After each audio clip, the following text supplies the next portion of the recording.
let's do that one. Oh god! Alright, stop. Apparently this week may snow a bit, but it's unlikely. Oh, okay. Where I'm from, it snowed maybe on my whole life. I've seen it twice Wow. or something like that. Yeah. If it snows here, it will be mayhem. Yeah, I think we're getting better at that in the UK. It used to, quite a while ago, of mayhem, but I think we're slowly getting better.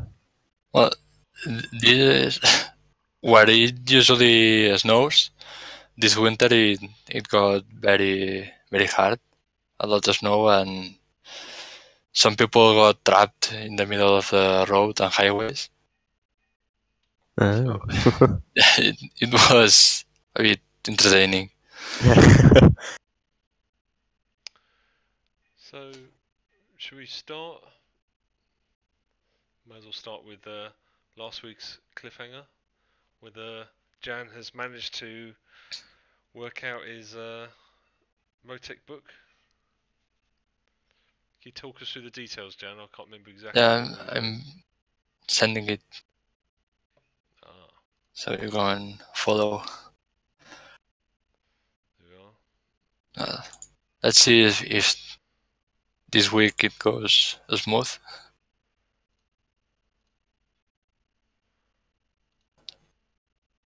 Do you have a log? You want to check? Yeah, Or I'm just not? downloading now. Let me just extract.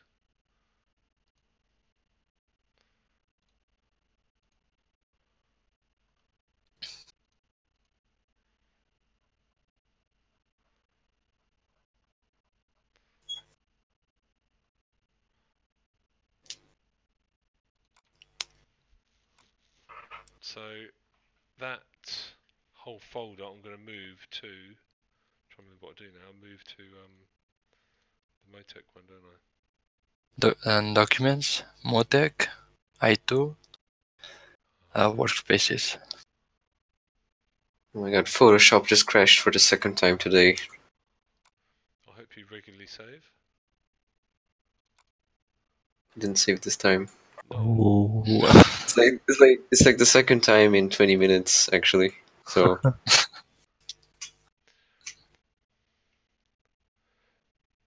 I'll do it Would I be able tomorrow. to get a GT3 skin as well, if that's okay? Sure. Which car? I think I'm going to run the McLaren. Me too. Ah, okay. Thanks. That makes things a lot easier for me.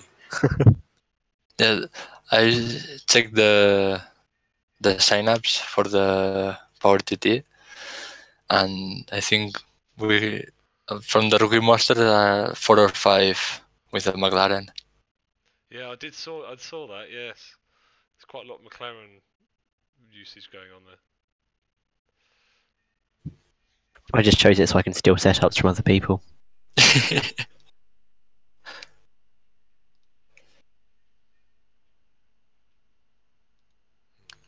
Have you seen the new McLaren wheel, Fanatec wheel Yes. start buying?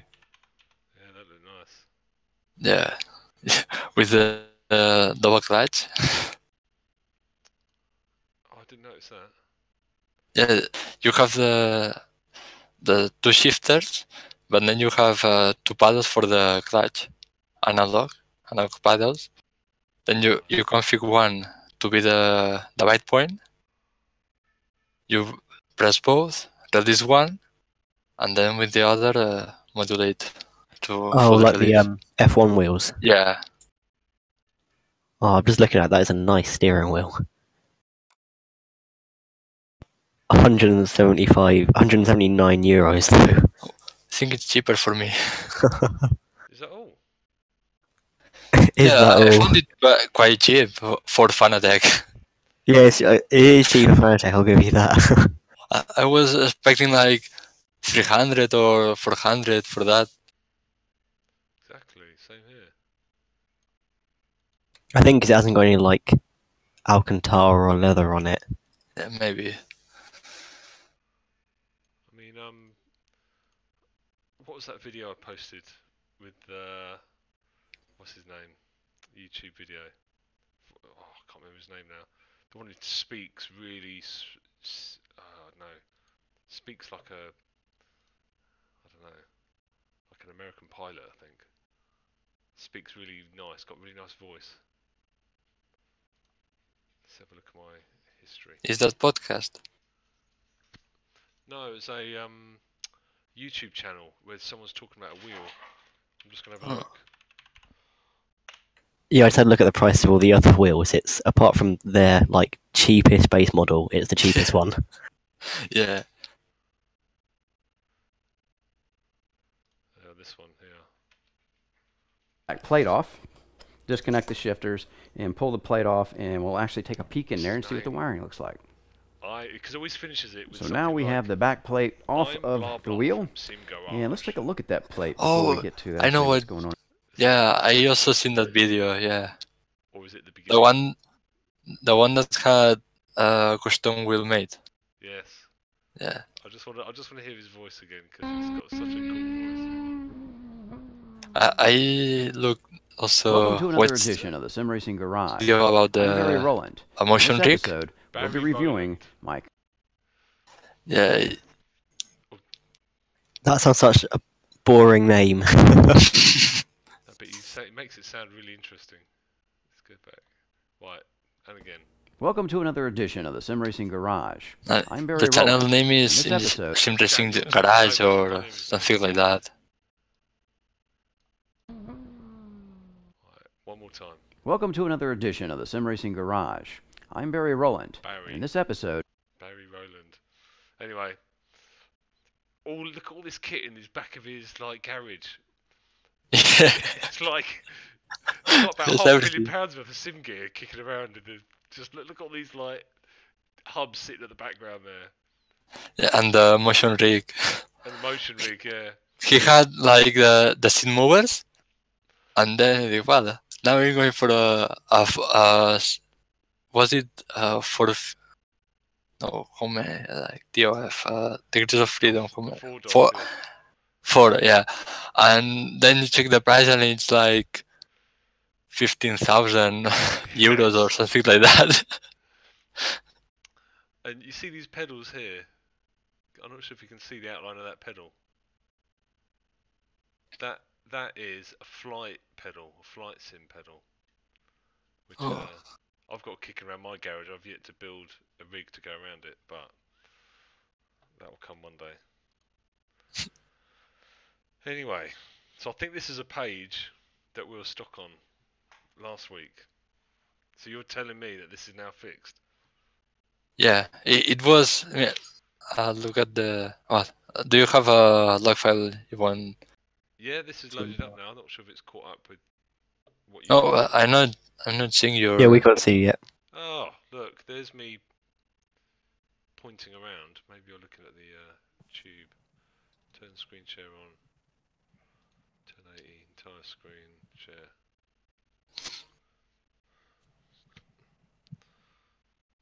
Hey, Tech. Tech joined us. Tech's in the house. Is he here? Maybe not. It says he's here.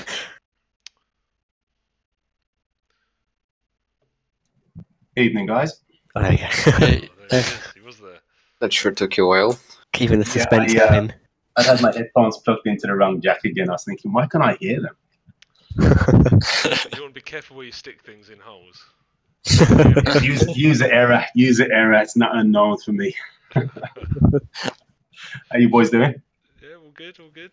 Good, yep. We're on the cliffhanger. What's that? I'm not sure. Taylor's in the room as well. This is Taylor's first week, is that right? yeah, what? I don't think he's here. I think he's still in the He's still doing General I think channel. yeah, general public maybe.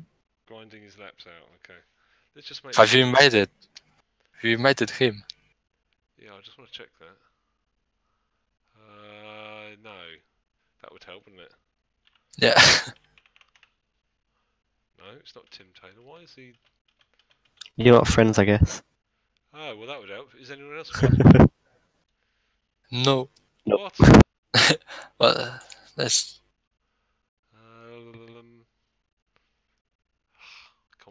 I sent it I've sent my request. friend request. Yeah, me too.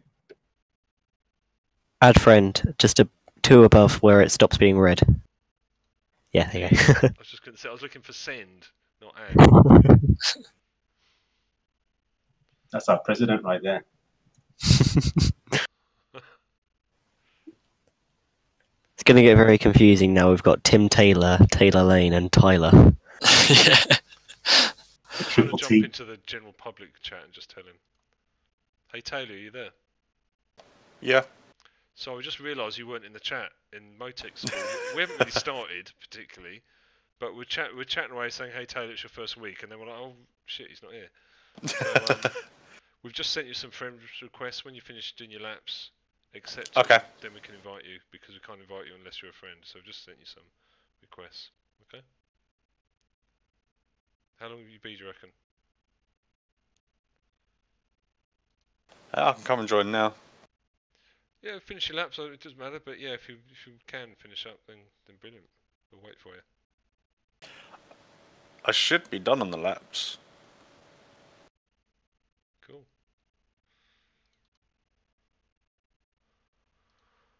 Well, I'll join in the other chat and just we'll wait for you before we start talking Okay. details. Yeah, what we thinking? Well, we're going to wait for him. I think he's finished doing his laps. He's just going to double check and then he'll be joining us. So we won't Awesome. start with the details until he's here. Okay. Well, I can walk you through the changes I made. Let's just wait for Taylor. Okay. Start without him particularly because he's got a bit of catching up to do, and this might help me refresh my memory as well. Because Yeah, I found a better way to check for the tire log and the slip. okay, that's good. Yeah. Well, like I said, I wouldn't mind 5 minutes while waiting to have a quick chat about Sebring and then next few rounds coming up. Yeah, I still Just think we should wait for Taylor because okay. what I've said to Berger, because I found it quite hard, not exactly hard, but I found it a bit demanding having to do a qualifying drive and kind of look after various questions coming in last minute. Yeah. So what I've can said imagine. is that Berger is kind of like the inspiration behind a lot of this endurance racing anyway. So, and it's kind of what we do already as is, but just make it a bit more official that Berger looks after the P1 stuff. And Taylor, who's not here yet, I don't think, but when he is here, I've said to him, right, P2, we didn't even have a P2 until you came along. You look after the P2 stuff, develop it, grow it as you see fit, and hopefully he'll do that. And I might kind of help him along as and when various people come into my frame that would suit. So there's one chap in particular I'm going to get him hooked up with, and that just leaves us to kind of work on the GT stuff. Well, and I think if we're going to be sticking with the wet guys and doing that full season, I think we should chat with them about being able to share drivers across teams. That's kind of a ridiculous condition I think they've got. Yeah, we need to have that conversation with them. And it's difficult because you can speak to one of them and he'll say one thing, but there seems to be a conglomerate of lads who one will say no, but four will say yes. So, and I'm not sure who is the key holder or what you want to call it. Where's The ringleader. The ringleader. Who has the final say? I don't know. But Ron was quite happy for us to move around drivers, and then Brett comes along and says, "No, we should just stick to your own teams." Which, if someone's made a specific complaint, then I know, I get it. But even then, it's a conversation to be had. It's kind of a strange complaint, though, in a way, isn't it? I mean, they had 17 cars in the field. I know they're talking that the next race they're going to have a lot more, but I doubt they're going to have a full field. So if you've got existing drivers that can field more cars, then that's good for everybody, really, I think. Yeah, and I'm just trying to think it through my head if it can be seen as being fair or not. So let's say we're a team of 15 drivers, let's just say, competing in WEC, and there's 5 drivers per car, or per class of car, Mhm. and let's say it's a 6-hour event, so we've only got 1 car entered per class, 5 drivers, Right. and let's say 3 of them can't make it, there's only 2 running a 12-hour event, let's say. Is it fair that one of those other drivers drives a P2 and a P1? Well, the way I see it, unfortunately, this isn't totally real life, so you can't call up other drivers at last minute like proper teams would do. So you would be able to share drives if guys have other things and can't make it. It just seems with sim racing, and there's always certain concessions to make it kind of work. Yeah, I think That's the way I it's see it anyway. I think it's in other endurance leagues I've raced in, they've never had a condition like that. Um, if you wanted to race in 6 cars in the field, then that'd be up to you. But good luck trying to do that.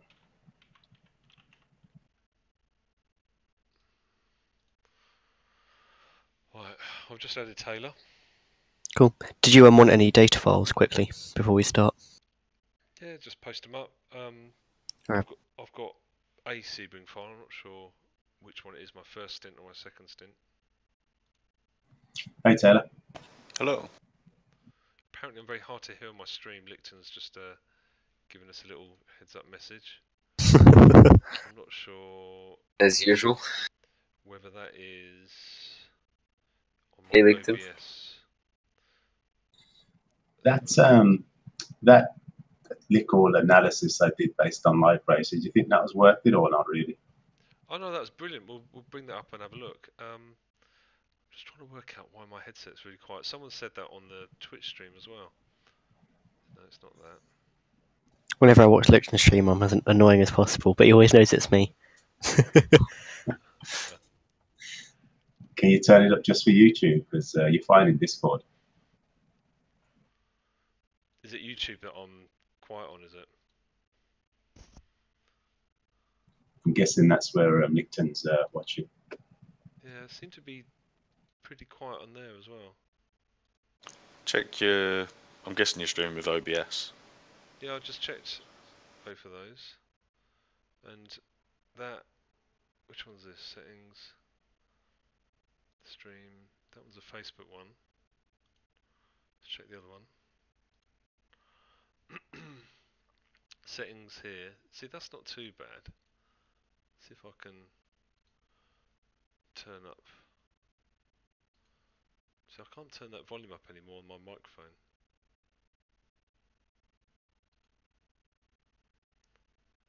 Advanced audio properties.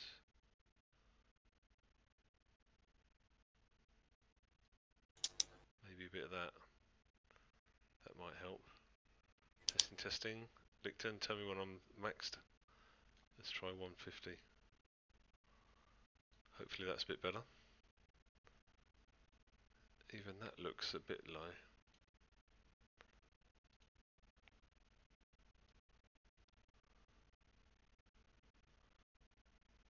I don't think my Sebring thing recorded, so I've got no abnormally large files. I would have thought they'd be somewhat large after a 2-hour stint. Yeah, I thought that. I thought it was maybe messed up after a driver switch or something like that.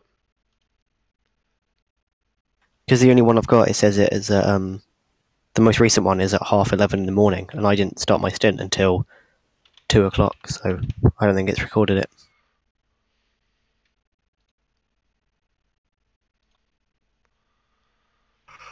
That's strange. I was meant to do a video as well, which I'm probably going to do later on, of nighttime pit box entry. Oh, was that for Jesse? Yeah, I think I was going to put something into the author just to say that this is something that is causing a problem. Something you can do about it, maybe.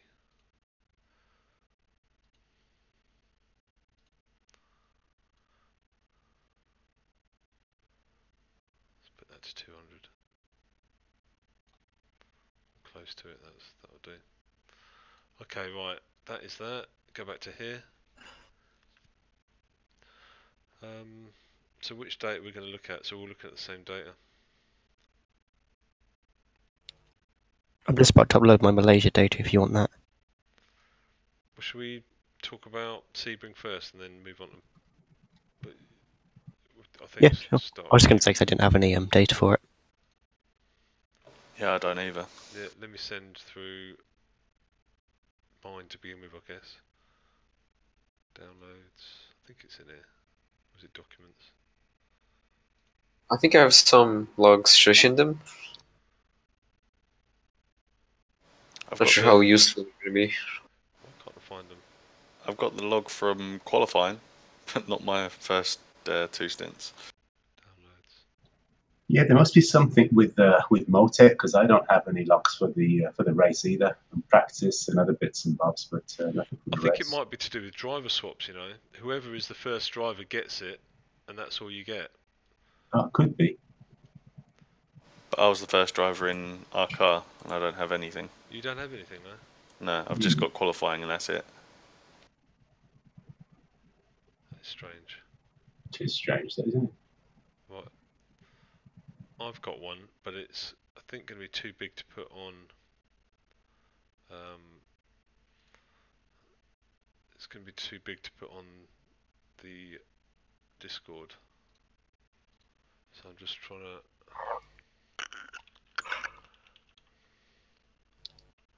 stick it on Mega for now. Stand by. This is what Mega does a lot, isn't it? Well, while you're doing that, what does everybody just think generally about the just that league, the way things are organised, anything that we need to do to try and help them improve things?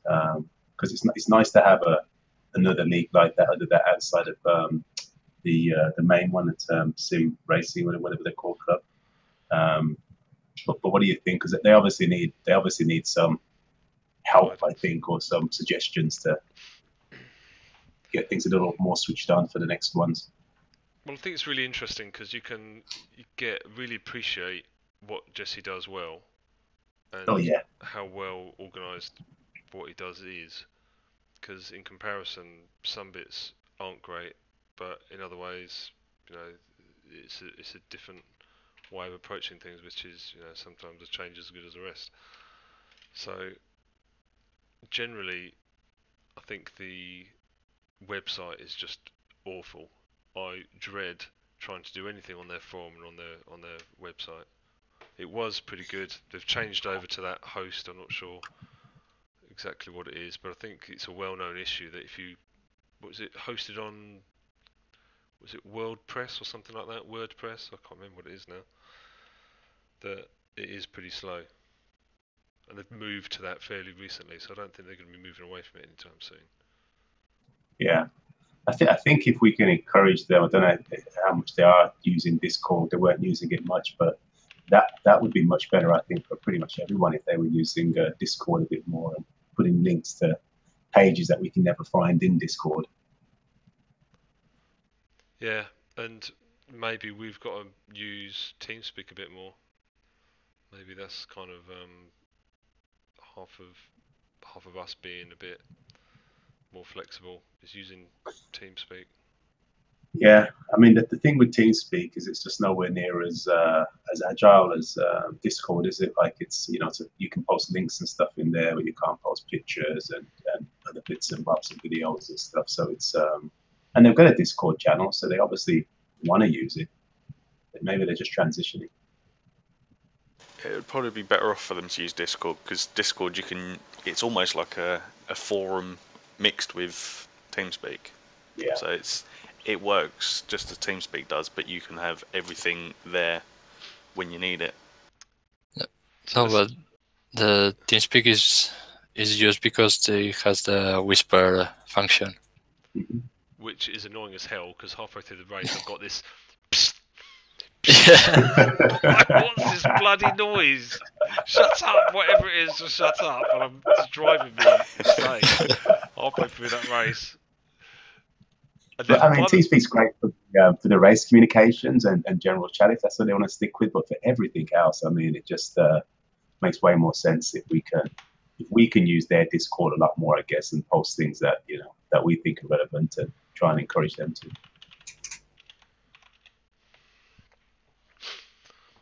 Right, so I guess if you load that up, that's a good start. And then I was also a little disappointed with the turnout. How many did they get for the first race?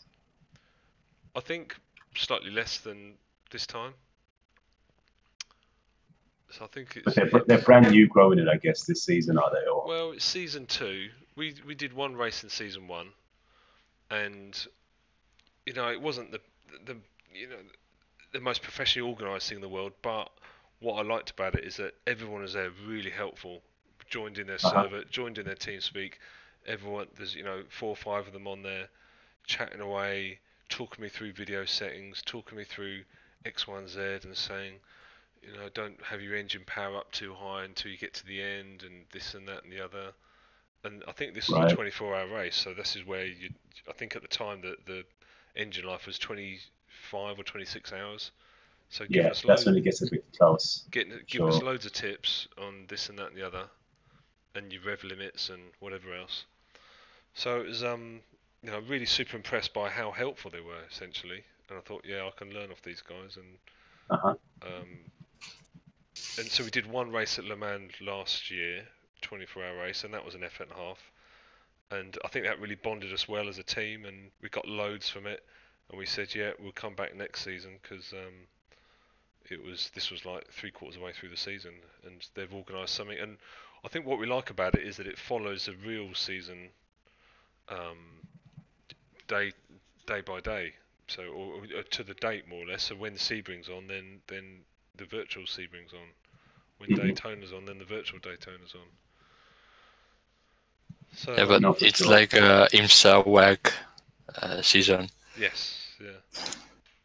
Which I think is why we couldn't help them make a success of it, because a lot of the serious teams that I know, they would take one look at some of the stuff and how it was handled, and just that they can't be bothered with it. You know what I mean? It's just it's off-putting for some teams. Yeah, and I think that's another reason why we went for that one, is because it's an emerging one. It's not something where if we get chucked into a really professional one, there's lots of etiquette and people we're going to upset just because we're new. There's a lot to learn, and it's a friendly place to make your mistakes, if that's a good way of putting it. Well, I must admit, I mean, I've done a few of these now, and I thought the way that you guys handled everything was very professional. I didn't think there was any issues on that side. I don't think any league you guys race in, it'll be a bit an issue. Yeah, I mean, it was just a case of, it's our first season doing it. Let's try something that's going to be a bit more noob friendly, Relaxed. if you want. Yeah, relaxed. Yeah, for sure. I think the other one that I think Jesse was entered a team on from his whole website was a P1. P1 Gaming, yeah. P1 Gaming, a German site, I think it is, and I think I don't know. I've seen some of their streams, and one thing that put me off is the fact I don't understand what they're saying, and I think they now may have remedied that with an English-speaking commentator as well. But yeah, the last white race I did with them about 6 months ago, they had an English-speaking commentator for that round. I think it was at Spa actually. And yeah, it does make a difference. And those guys, the first time I raced with them, they were pretty fucking useless too at organising these type of things. It does take it's a different approach you need, and I think they've got a lot better now. They've got 5 or 6 of them under their belt. Yeah. Well, this is their season 2. I think something else that tempted us, and I'm not really holding my breath for it, but there was mention of bitcoins or something thrown in there for some prize money, Yeah. which doesn't they haven't put a figure on it yet, but They mentioned that at the stream too, which is why they got to give all these penalties out because there's Bitcoin on the line, so they got to be fair to everybody. So. Oh, I didn't hear any of that. Oh, I'm gonna have to re-listen to it. Or... Yeah. One of the guys actually said that the prize purse for half the championship was going to be 50 Bitcoin. No. And I have a real hard time believing that. I really don't trust him. That's not going to be the case at all. We could all be rich. $50 worth of Bitcoin. That's probably what it means. Well, this is something else which I think, going back to your Discord conversation, is that some of them, I don't know what they do as their day jobs. Respect to them for organising it because it does take a long time. Totally. But I don't think all of them are very technical when it comes to stuff outside of R-Factor or very far out of their knowledge circle. So I think some of them are struggling with, the use of TeamSpeak. So maybe learning Discord is something that is out of your comfort zone, and the older you get, the harder it is to learn new stuff without being shown. Does that make sense? And that's also Aussies for you, I guess. I got a lot of good Aussie friends, and they like to keep it within their wheelhouse, that's for sure. I mean, their broadcast was a little disappointing in that they spent so much time off it, if you know what I mean, and just playing it rather than having any commentary at all.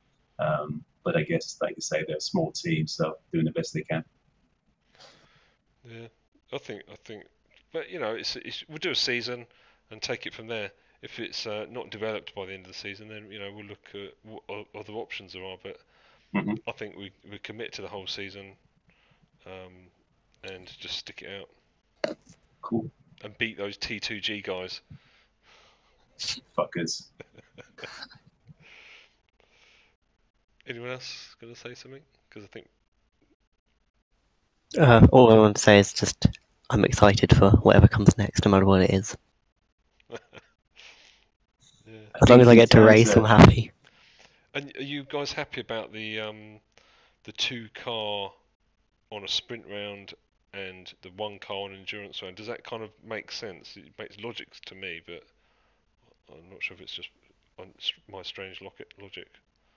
It is logical because it means you can get a more even seat time across all your drivers rather than have like 3 drivers out of your 6 do more time than the other 3, and it just makes sense. Well, I think it totally makes sense. Sorry, Nicola. Oh, I just want to say yeah. The other reason it makes sense is because, as we know, there's always real life that can get in the way. So, if you do struggle because several drivers can't make it, you can always pull one car and, get them in the other one. So I think it's 100% the way to go. Okay, that's good. And in terms of, before we pull up that Motec, should we pull up your little spreadsheet analysis actually?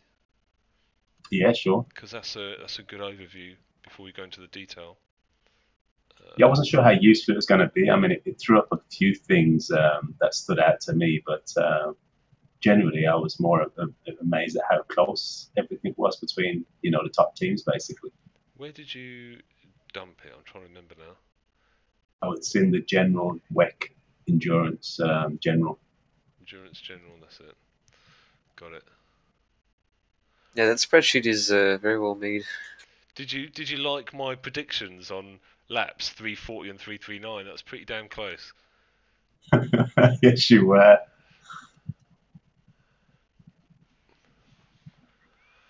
So, Sebring 12 hours. See, I even like that font you've done up there. That's a really nice looking spreadsheet. Right. Ben Borp wants an invite, by the way. Oh, has he not got an invite? Right, okay. Let's get him.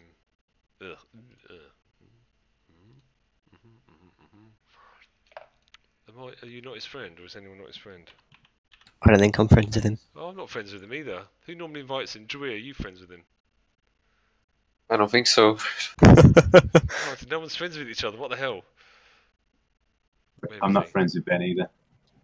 I'll add him as a friend. Okay. Just text him a message saying, and can you pull up that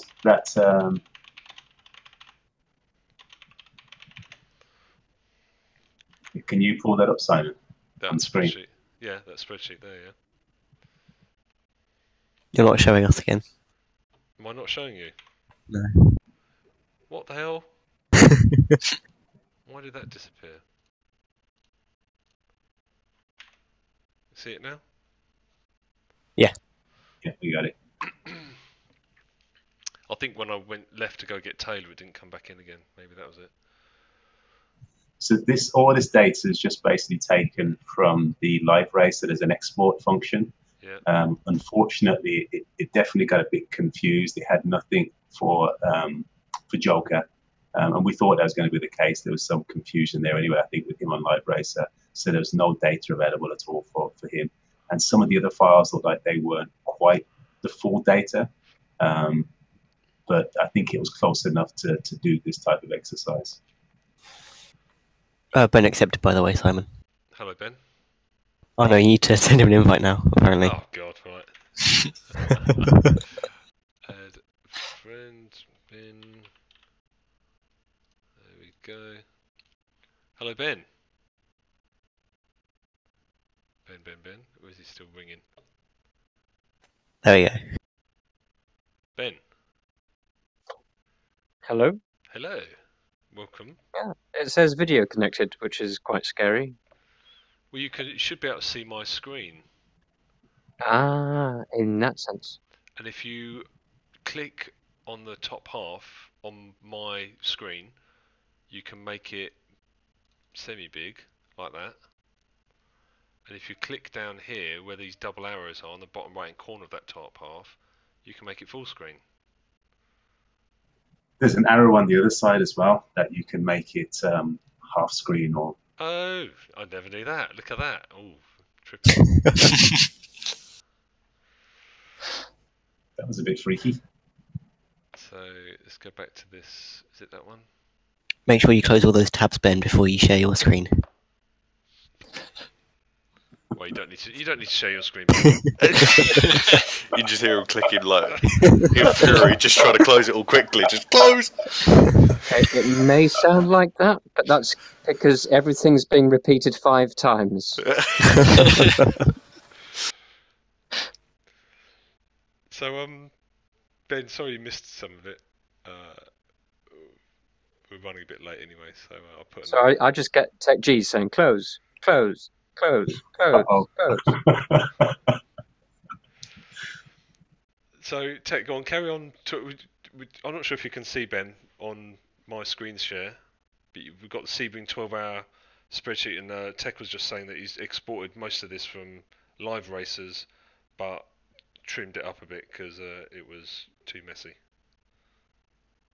So carry on, yes. Tech. Carry on. So basically, what Live Races does, there's when you export to Excel, there's a sheet that is a general race summary, and that gives you things like consistency for the car, total laps, top speed, best sector times, etc. And then each driver has a summary which gives you similar information, but driver by driver. So, like I say, I did a little collation on the top of each of those and then pulled it through to this summary, just to get an idea of how our cars performed against the winning car. The pit stops, as we know, I think what happens there is every time you do a driver swap, it counts 2, is what I think happens. Okay, that makes sense. So we could figure that out if we knew how many driver swaps we did and just deduct that. It would give you roughly how many pit stops were actually made. Well, we can, for the GT cars, we can work out how many laps. Does it sound? I've seen it on it. It says how many laps we did in total, doesn't it? 336. And we couldn't do more than, I think, 30 laps. Well, our driver swaps, we were doing them every 2 hours, but then did we have 1 or 2 where it wasn't 2 hours or not? Well, let's start from. So I handed over to, trying to remember, McLovin, wasn't it? Yeah. Yeah, that's So one. that's one. And then McLovin, you handed over to.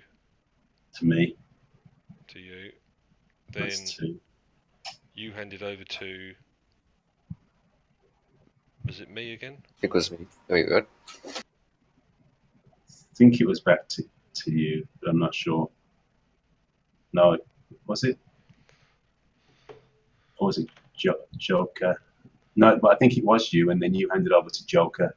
Yeah, I'm pretty sure. So then you handed over to me, then I handed over to Joker.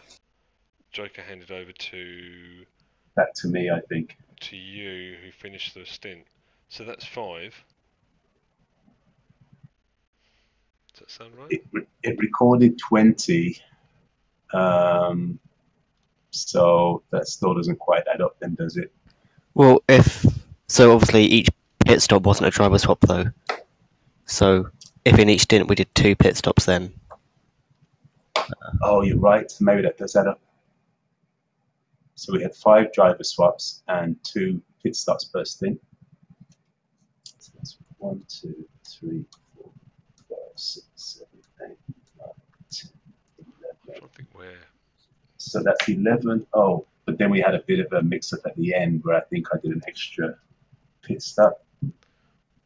So we might have done 12 pit stops, and a few of those had driver swaps. 12 or 13. Here we go, here's the stints. This is what we ended up doing. So, 1 pit stop there, 2 pit stops there. So that's 2, plus a third for the driver swap at that point there. Then a 4th, then a 5th, plus a 6th for the driver swap. Then a 7th, then an 8th, plus 1 for the driver stops, that's 9, 10, 11, plus for the driver stop 12, 13, 14, plus for the driver stop 15, 16, 17. Yeah, it doesn't add up, does it? No, it doesn't. And I did an extra one though, I think, in that last stint. Still So I think we did 8. Yeah, I think we did 18. But the live race is spitting out 20. So the pit stops obviously aren't reliable. We'll have to. or maybe it was something to do with the Joker wasn't counted as being one of our drivers, so it double counted the pit stops but didn't count Joker's pit stops in it. I don't know. But what about the P1 guys? How many pit stops did they actually do? Ben, do you Yeah, hold on. Wasn't the reason that we have the odd pit stop count is because they count each lap that the car is in the pits, so it counts the lap that you come in and it counts the lap that you go out. I don't know. That's what we're trying to figure out, so we can actually. The flag seems to be attached to a lap when you are in the pits. So if any point in that lap you enter the pit lane, then it's flagged, and then they're counting that as towards their pit total. So if you go into the pits and stop and don't exit, or you don't pass the start-finish line, for example, that will happen on a P2 race. I'll tell you that would make sense because then they don't get the second lap flagged as being a pit lap. No, I think I agree with that. I'll tell you why. Because that's 11 pit stops they should have had, and it's not counting Joker's. So take Joker's pit stop out, and that's probably 20. Because Joker only had 1 solitary pit stop where it was him. If that makes sense. Right.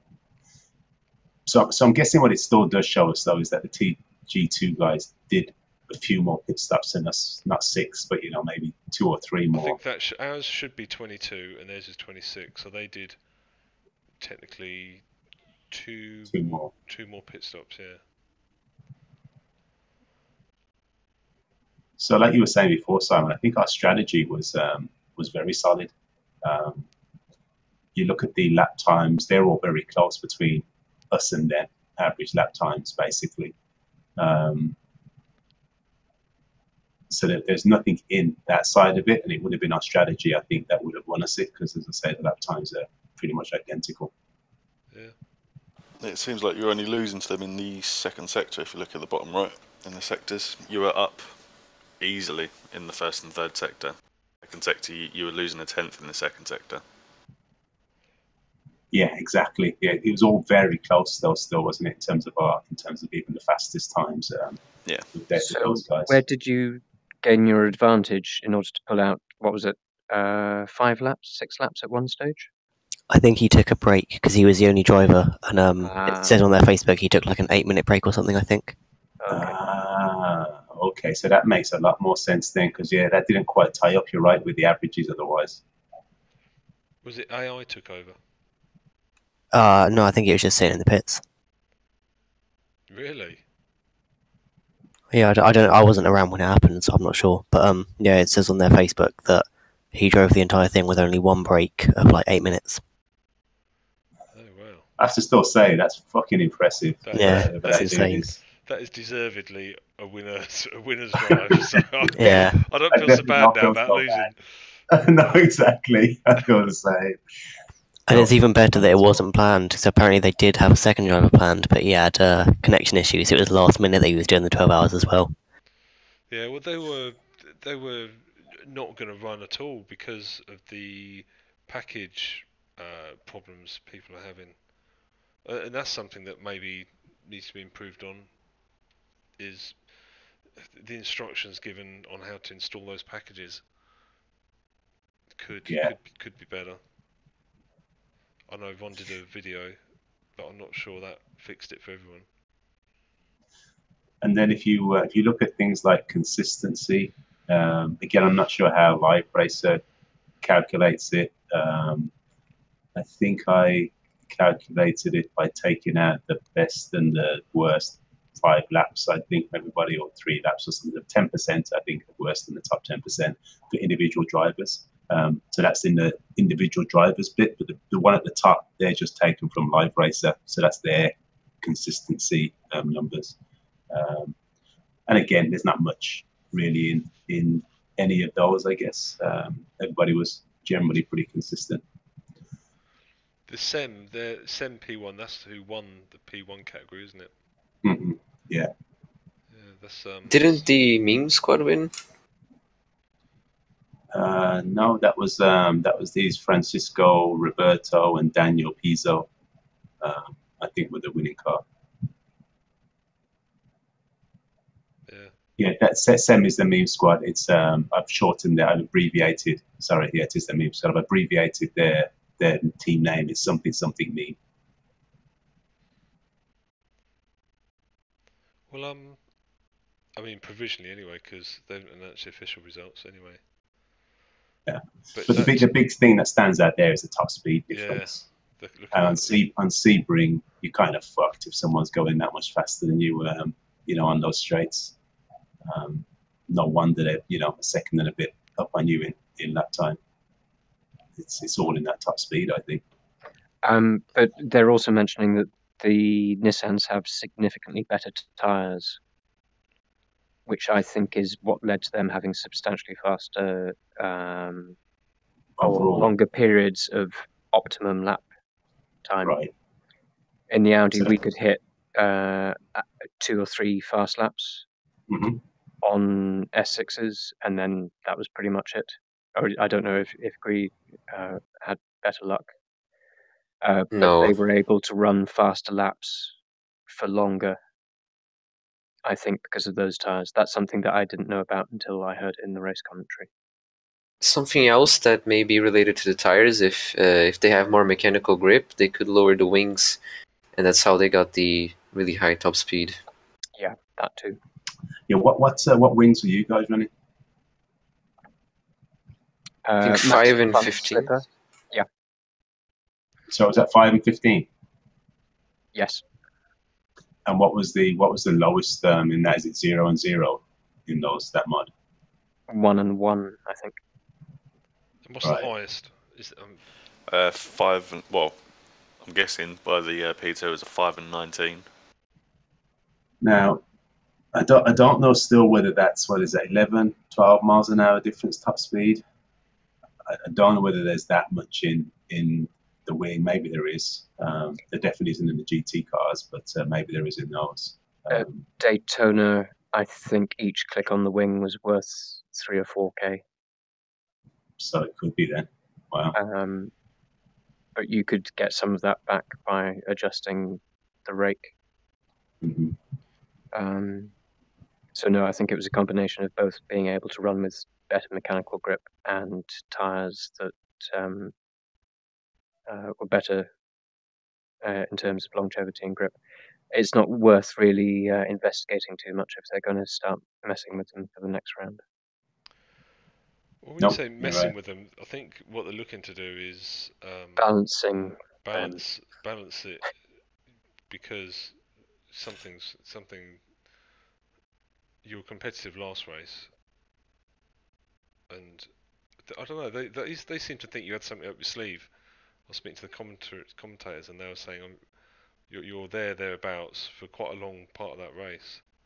They thought you had something tucked away in reserve. I had a session when I gained a lap back and was able to run not very fast but consistently fast. So they were faster for a short period and then generally slower. But I can in the first session, the first stint, when they took the lead, he was definitely holding back because the way that he went by, he chose to go by. Yeah. He wasn't full throttle, and then at the end of the straight, he just walked. Well, there's very little you can do when their average is a second and a half faster. Over 400 laps. I mean, that handicap there is just too much to overcome, basically. Yeah, and I don't see any way with these cars how you can pace yourself. You have to run as fast as you can. There's no fuel balance. With these tires, I couldn't see a way. There didn't seem to be a gap between making tires last longer for enough stints to gain back all of the time that you'd lose by just being, say, half a second, 0.8 slower. Well, per lap. it makes me wonder whether the that first round thing about the tyres not having a time penalty was actually designed to help balance the power of the Audi back into contention, assuming the other cars still had the time penalty.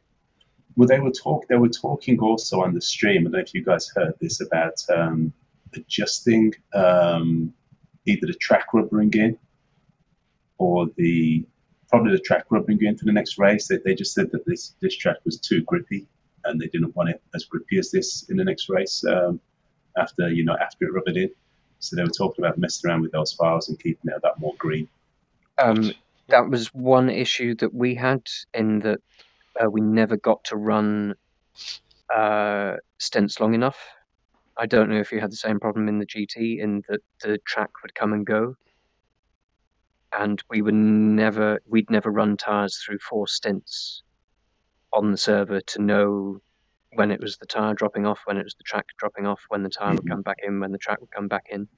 So we could have really done with carrying tires through 4 stints. Berger did a brilliant job of, I would double stint, and then Berger would take on my tires and double stint. So we can quadruple tires at one stage. So even though Berger was running slower, he was running on tires that were 4 stints old. It's pretty impressive. And this is where I think that we could have maximised that a little bit more, with a bit more experience behind us. I think we could. But it was difficult. We could easily difficult to gain that experience on that server because it was resetting to green too often. Really? Yeah, you're right, Simon. Because in endurance races I've done in this mod before, I've taken the tires all the way down to 20%, I think, and they were still manageable. They come and go at a certain period. Like there's a period there where they really feel like shit, and then they come back. So, but you're right. Without testing that, it's hard to say. But you've got to adapt on the track. You'll get warning. It won't just suddenly disappear. You'll get warning of it, and you just have to be alert to it and adapt to it. And I think, long as all our drivers are doing that, then we've got to have faith in them that they'll spot that and adapt. Yeah, you're just gonna run the tires down. Like you've got to do long enough stints that you get the tires down to that stage where you're figuring out as you go how they change. I think after the track was rubbered in a bit, on my second stint, I think I've already mentioned before that I managed to get to 81% after 2 stints, but we still changed tyres, which, looking back, seeing what Berger did, it was only going to save us maybe 60 seconds, but if whoever's running after could then double stint again, you know, that's what, a minute saved, which isn't massive. How realistic do you think is it for drivers to do longer stints? Do you think we're more likely to make mistakes? Do some people feel individually that they'd be happier spending longer at the wheel? I can go for longer. I think doing more than, I think 3 is your limit. 2 is comfortable. 3 is your limit. I think once you hit 3, unless there's some adrenaline going where you're having a battle or it's raining or something to alert you, then 3 is, I think, psychologically you're getting into the zone of you're going to be making mistakes. You start getting to the point where you're too comfortable in the car, and then the car just sort of starts doing its own thing, and it's stuff that you don't want the car to do. Yeah. That's just reminded me that one big difference to our pace is I think that we would have done better with more traffic. Yeah. I mean, on the whole, I think most of the P1 and P2 guys handled the traffic and passing and stuff relatively okay. There's a few incidents, but generally they weren't too bad, I thought. Did we get an update on the verdict between the incident between me and the P1 car? I think it will be coming with all the rest of the stuff, so quite a while, because they've got to do all the blend line stuff. Oh, bloody hell. So like a month or so. Do they understand what they've committed to? Yeah, I know. Well, there's 5 of them, or more, I'm not sure. But I think if you can highlight an incident, then that might make their job a little bit easier. Yeah, we did. I mentioned it to him, and he said they'd look at it after the race. Oh, okay, there you go. And they saw both of the ones where I got shunted, so they're already aware of those. Yeah. I don't think there was any other major incidents that I know of, unless, Ben, you know of some. I think there were a few more collisions. People losing nose cones. I did see the one of the slower LMP1 cars quite often without its nose. There was a red one that Dewey was coming up behind in your car with the red one on his tail. I think it was Dennis. I can't remember his name now. Dennis something. And basically, Dennis F1. I think I was just going into turn 1 and I went wide. Those two buzzed past me. I think the red one was on the inside of Dewey going into turn 2, and the Dewey was just kind of like, yeah, you can go.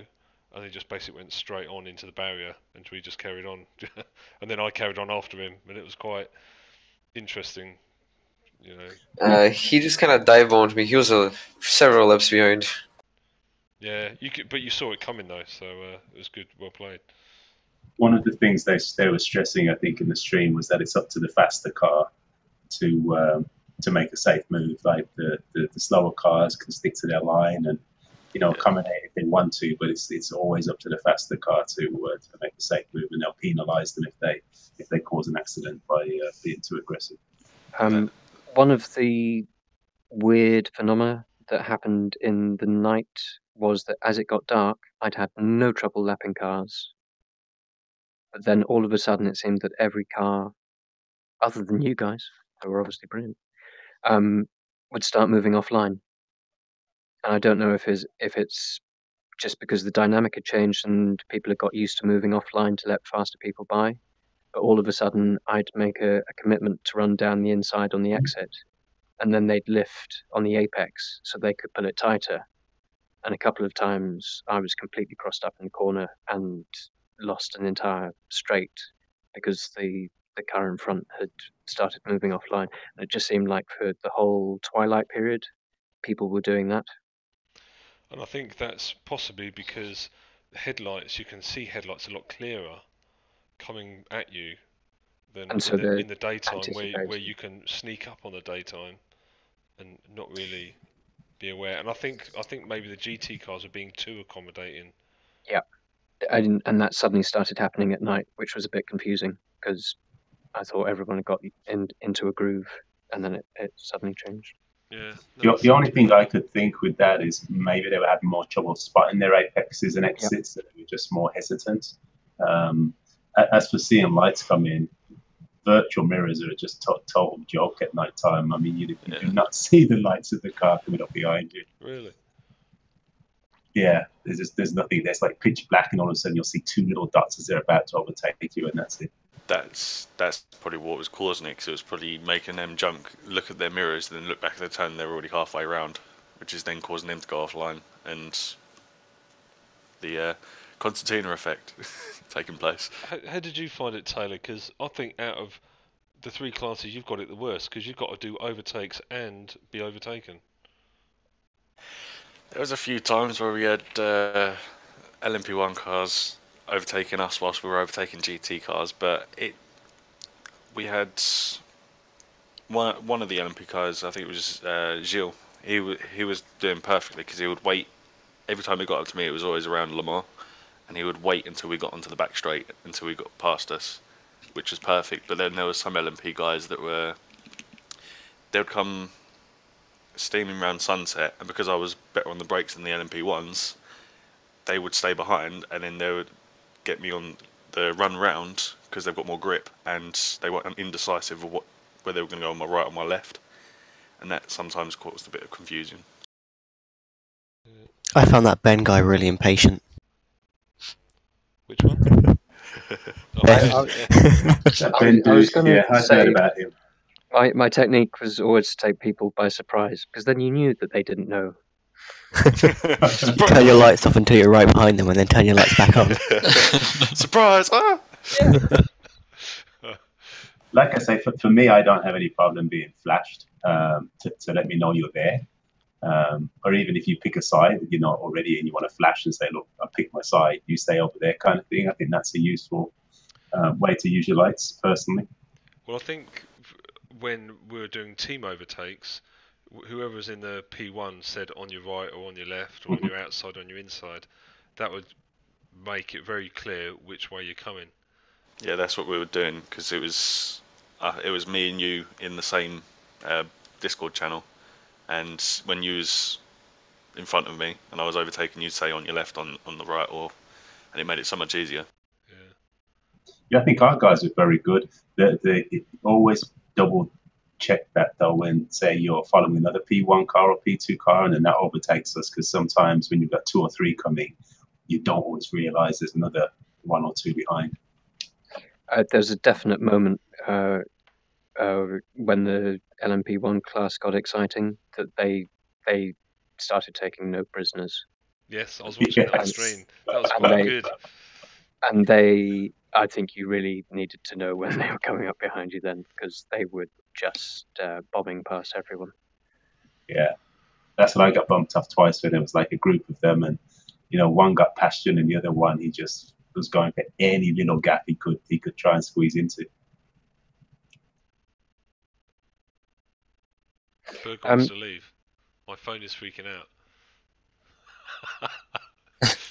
Should we kick him? Don't let him leave.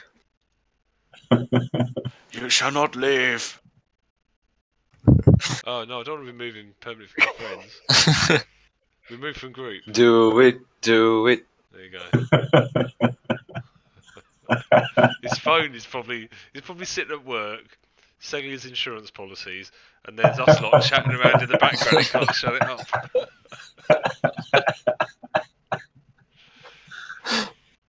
But anyway, so yeah, I think we've got to take something from it. The first race, neither of us finished, and the first P2 race, you didn't manage to finish.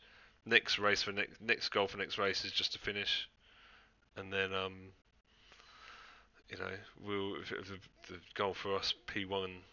I'm not sure if P1's ever going to be competitive against the speed that we saw. Just looking at that spreadsheet, I just think being within 5 laps at the end, that's pretty good. That is good. And that's not far. That's one instant. Yeah.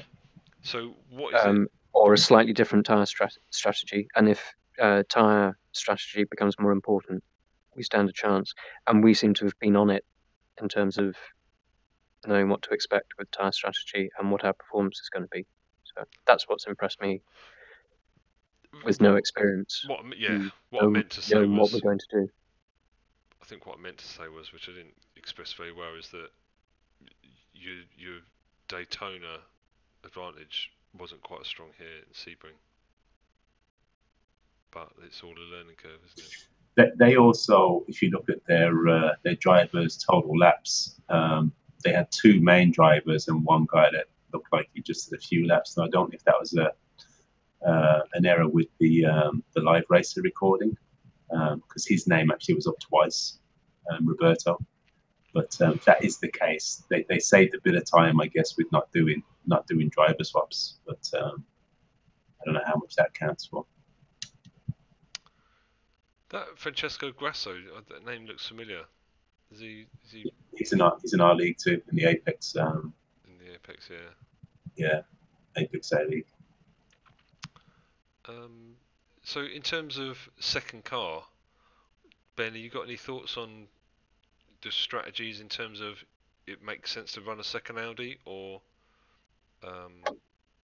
for the sprint races, or would you consider trying another car out with potentially to see what the competition are running, how to get the in most out terms of of doing that, we can do that offline. I think building up experience in the Audi makes sense. I'm quite happy to step back and support from the pit wall if anybody wants to do a single driver run. Or in terms of the sprint races? Yeah. Well, I think the idea is that the sprint races, you might only have, on the very short ones, you might only have two drivers, one in each car. And some of the longer ones, then obviously you might need two in each car. But yeah, I'm willing to be quite flexible up until race day as to what people want to do, and then fit in around that. Okay.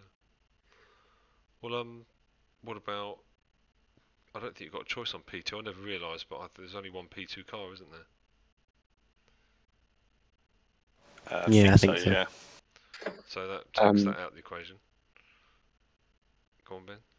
Previously, I was thinking about dropping down. No, that's the wrong way. Going into a P2 car, because P2s were the things that really interested me when we started. But these cars and the tracks are proving to be more complicated, so I think that would just muck me around. So I'd stay with the Audi. What you mean? You like the challenge of the Audi, or?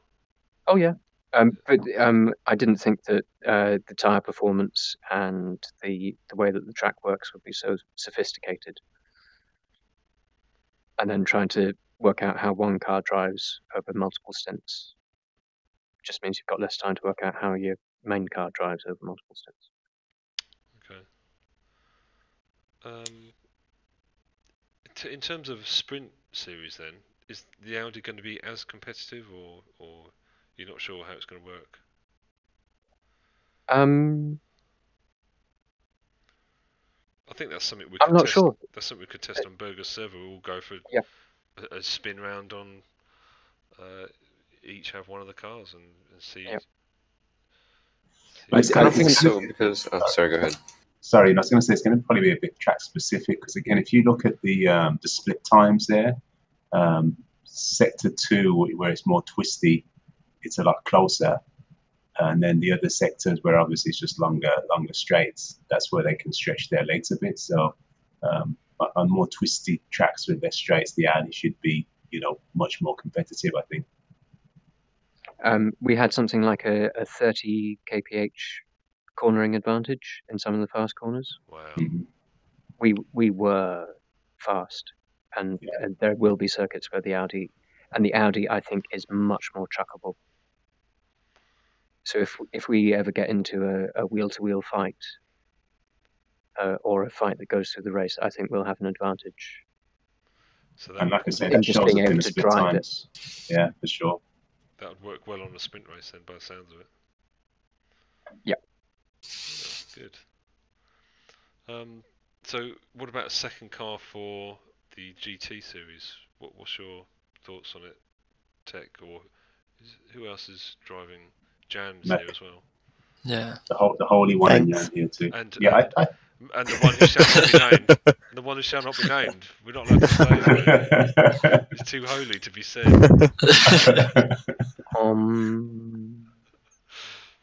What do you guys think Are about you a guys- second GT car then? I'm going to speak first because I'm the messiah, but I'm all for it. Like, I'm happy to have a double car because, like, I wasn't sure I was going to drive if we were just running one car. Like, I was happy to step back, but if we're running two, then I'm happy to get involved with it because, like, I want to drive. So, yeah. And what about this? What type of second car? What model? What brand? I can drive anything, I guess, I would as long as I get be- used to it. I would pick the same. You think the same?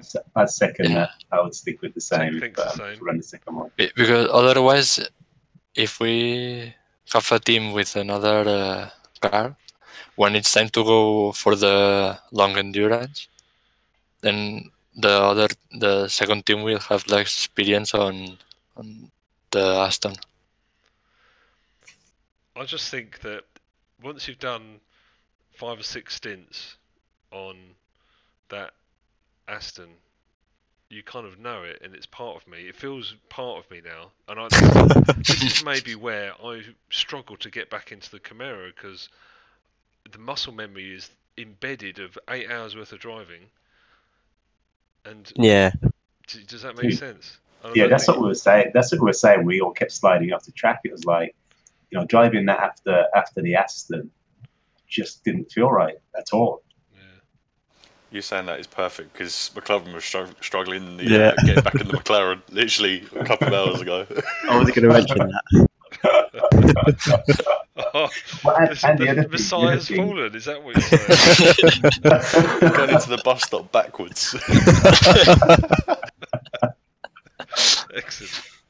Well, one of the things I think we should definitely do for the other races is have a couple of sessions much earlier and really try and nail a good base setup because we were a bit late getting there. It worked out in the end, but I think that would have helped us a lot if we had figured that out a bit earlier.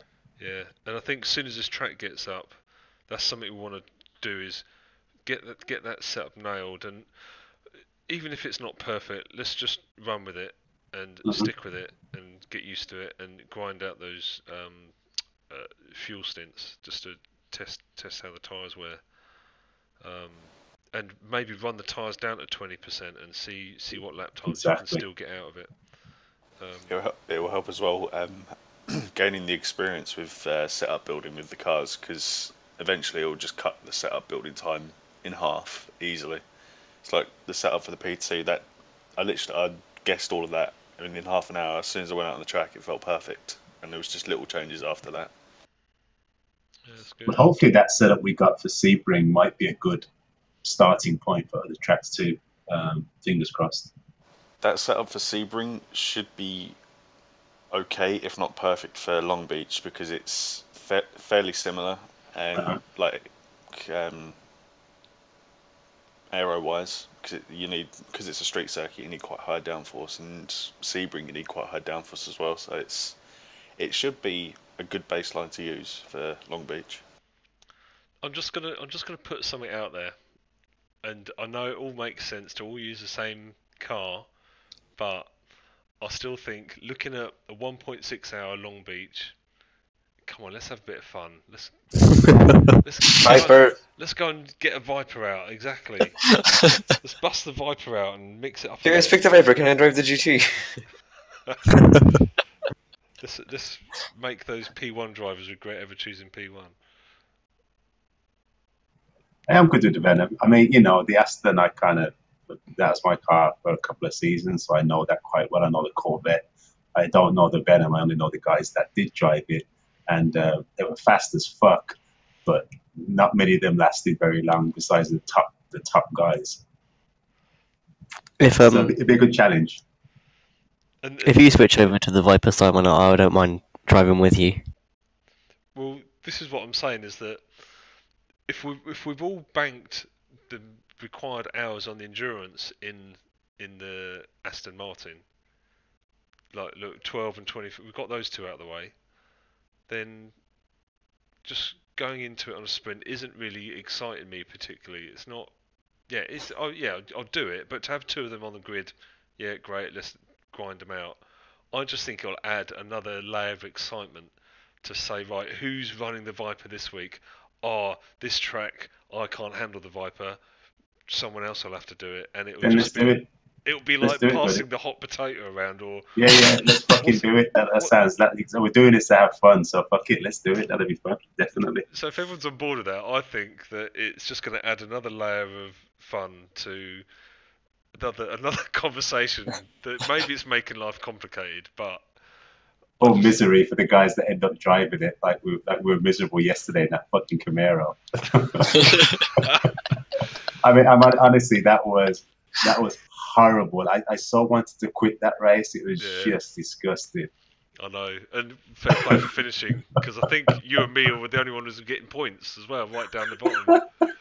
Tim quit, so and I can understand where he's coming from. I can understand where he's coming from. But let's do it. I mean, it's not unhandleable because, like I say, I've seen guys race fast in it. So let's do it. There's On nothing. one condition. Go on. I don't have to use it at Long Beach because I don't really know that circuit and it looks very difficult. It's very narrow. Yeah. Oh, Do we know which version it is? Nope. Is it the IDT? Is there anything other than the IDT? I don't think so. I heard someone saying there's about 4 different versions. Okay. So Yeah, I don't know. Oh. I hope they don't use the IDT one because that's the most different version of Long Beach I've ever seen. It doesn't even look correct. It doesn't even look remotely close to Long Beach. The corners are just far too wide for Long Beach. So they're gonna 100% gonna use that track now. Have you seen the track they use for Daytona? I was telling him about it earlier. What, It's Daytona? horrible. I thought Daytona was good. Daytona's very wide. No, the one, The not the ones one that I've Jesse's got on using. What, the one? The RF2 one that had like brake markers that were like 25 meters apart compared to the one Jesse uses for like the bus stop. I thought the one we raced on at round 1. Yeah, What was wrong with that one? I thought that was alright. it was, but very weird. it's not accurate. Oh, right, it's just okay. Yeah, no, it's just because I've learnt that one, and now I'm going to unlearn it for Jesse's one. Yeah, I couldn't drive Jesse's one. And the wet path, an existing wet path. The which bit? On the X11, you couldn't see the wet path. The dry path. Dry line. Oh yeah, Dry the line, dry yeah. line. Yeah. It was road impossible. It was a guessing game. Another advantage for the X9. Oh, right, it's just clicked now. Yes. I remember hopping in at 4 or 5 a.m. Oh, it's wet. Where's the dry line?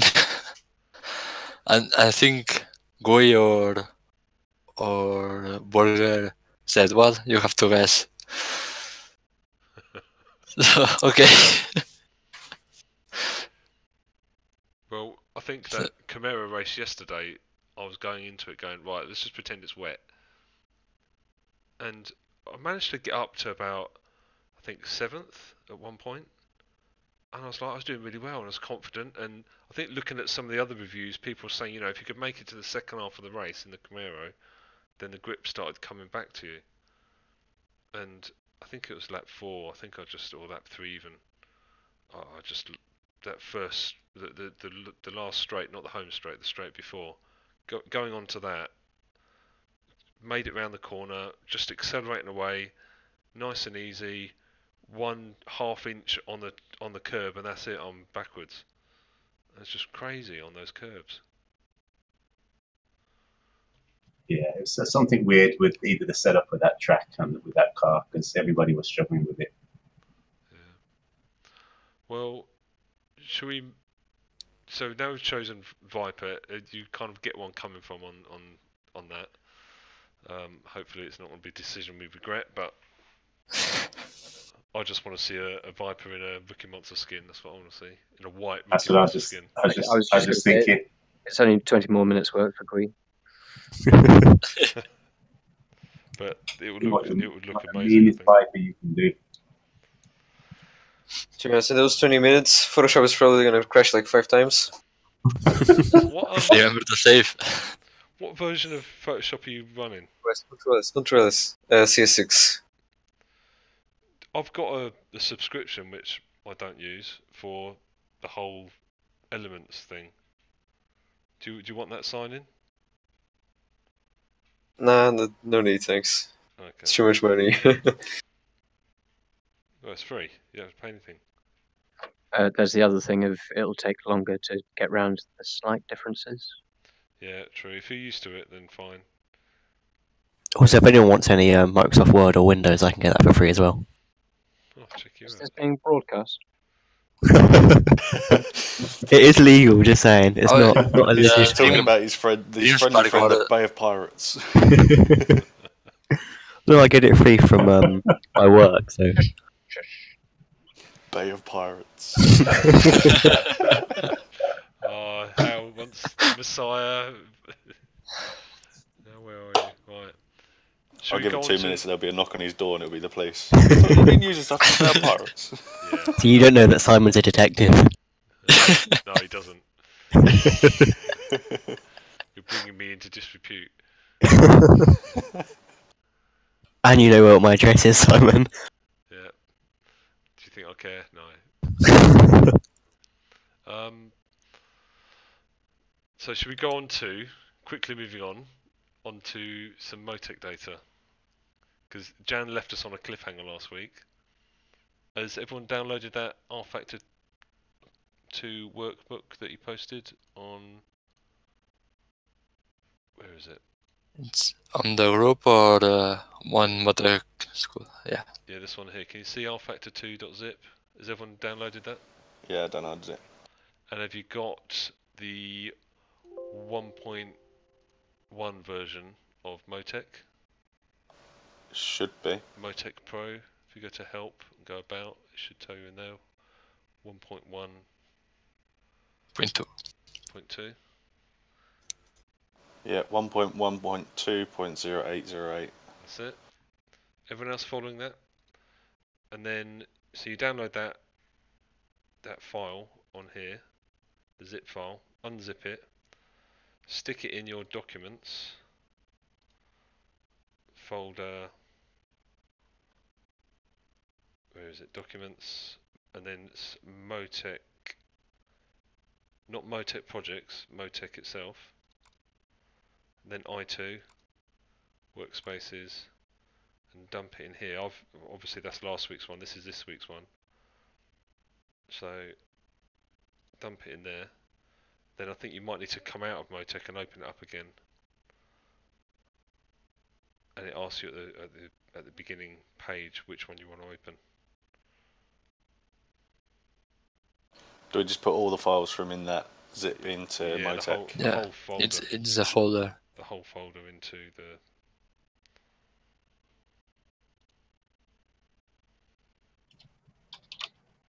Then I think if you shut Motec down again, then open it, it'll ask you which one you want to open, and it should be listed then on this, when you reopen it.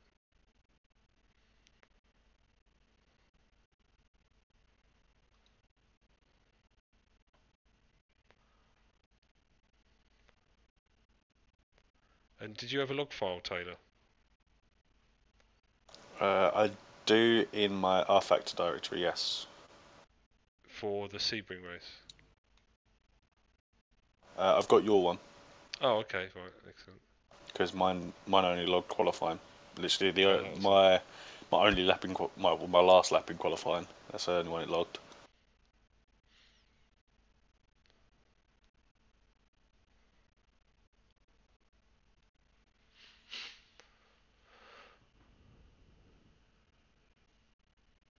So let us know when you've got it open and you can see what we see.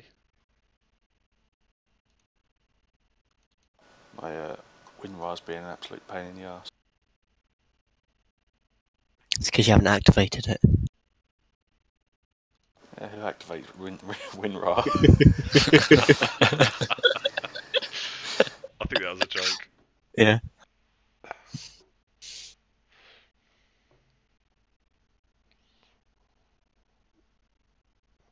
I think I bought WinRAR once, stupidly. And it still asked me to activate it. I mean, I'm talking like... Because I was pissed off with these stupid messages. I thought, you know what, for $10, I'm just going to buy it and get them to shut up. And I had a whole lovely year of not having these stupid messages. And then I don't know what happened to my license, or I can't be asked to search my Hotmail for it. But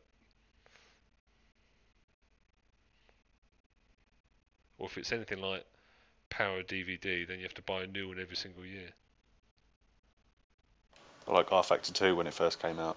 Get a year's like online license. Yeah. Like iRacing. Can you imagine that? I'll tell you what is pulling at my heartstrings a little bit is that Assetto Corsa Competizione. Competizione. Competizione. Competizione. There you go. Trailer. That does look quite juicy. It does, but I feel yeah. kind of like hard done by that I own Assetto Corsa and they're not like adding any of it to that, they're just making a new game instead. Oh, is that the fact? Oh, fair enough. Yeah. Because It's a new, completely separate. Yeah, it's a new graphics engine. You've had it too good, though. You've had it too good. Yeah, I'm used to R Factor where they just keep updating it, just over and over. For nothing, and just Yeah. little £5 here and there, it's doable. Depends what they're going to charge, I mean. Right, finally, everything's working. So you've got log file opened up? Yep, I've got your one opened up. Right, so I think we're going to hand over to Jan now. I'm just going to have a sneeze in a minute. But carry on, Jan. Over to you. Do I share my screen or? Bless you. Thank you.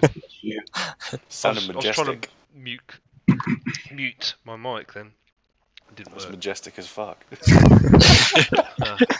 He's our president. He's gotta be majestic. The majestic sneeze. So yeah, we're gonna try your screen share, Jan. Yeah, because I think. Okay. Oh, and we need Ben, Tech, Let's see if it and works. to get some logos on their Discord. You might regret saying that. Why? Depends what I put up there, doesn't it? Well, yeah, it does.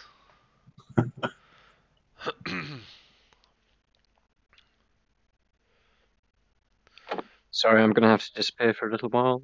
Maybe catch you in. Yeah, that's alright. It's Yeah, it's up and it's streaming, so you can always watch it again. Okay. Right. You see it? Yes. Is it?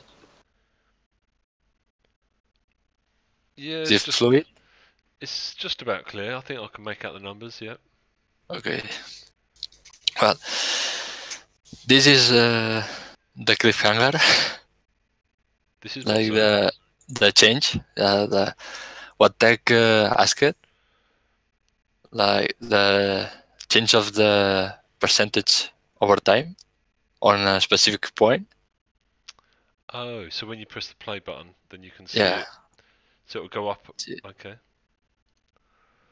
So, well, now it's minimal. You see, and this is what completely made up. I don't know if these values make any sense or whatsoever, but it's only to show there may be too much wear, like overdriving or something like that. So over here, but Well, I'm pretty sure when you get to sunset, then it will come into its own. When that dot goes round all the way around to sunset. Here it increases more. No, it usually when it hits more, It goes up. it yeah. wears more. But yeah, then this is the same, but for the rear tires. Okay. It's completely copied. It's exactly the same as the fronts. Brilliant. The only change is the temp ranges. This on the front a bit higher. That's why there's this black Black bars. It's where the the tires are on less than 80 degrees Celsius. Yep. Then, well, maybe you don't have the required channels for the sleep. It's here. There's also these two numeric fields for the sleep values, but I think you don't lock the required fields. It's a long ground bell. And that's something that I need to change on my Damplugin. I thought I Yeah. did, but I don't think I've done it properly. Well, this is what computes the change. It's just the derivative. Completely. That's all. Instead of like the choose and whatsoever. No. This especially lights up when either you are spinning, Yep. or maybe blocking also, but also where you are sliding because you are understeering to Oblivion. Well, I don't think that track is the best track to use. I think we need to bring up one of the Camaro sessions from yesterday, and that will Okay. you'll see that dial going up like crazy. I think. Okay. Tech, you've got yours handy? I I can go may get mine. do. I can go get mine in about 30 seconds if you stand by. I've got mine ready if you want it. Although Oh, mine brilliant. probably won't be as interesting as yours. We're going to do yours for now. I'm going to go get mine. I'll be back in 30 seconds or so.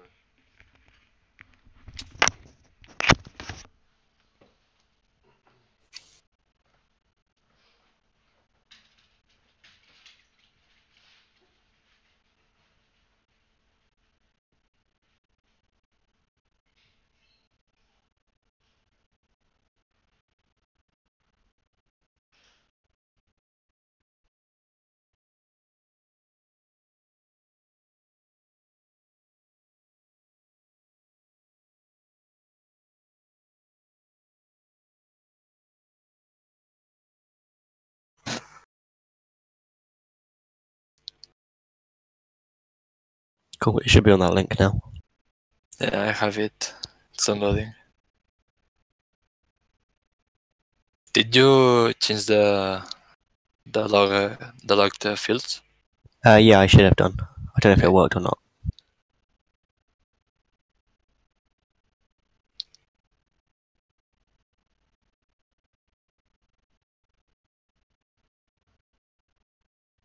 Yeah, have the sleeps. Cool.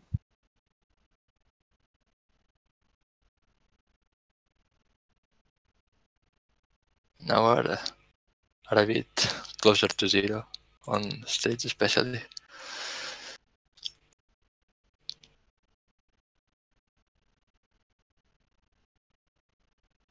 Wow. What's going on? 75. Did you crash somewhere? Maybe.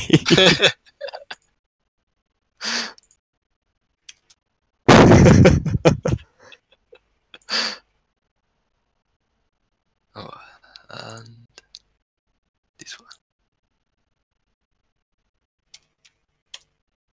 No, a bit more. Yeah. Look at that perfect circle. You won't find a more perfect circle than that right there. The circle of Messiah.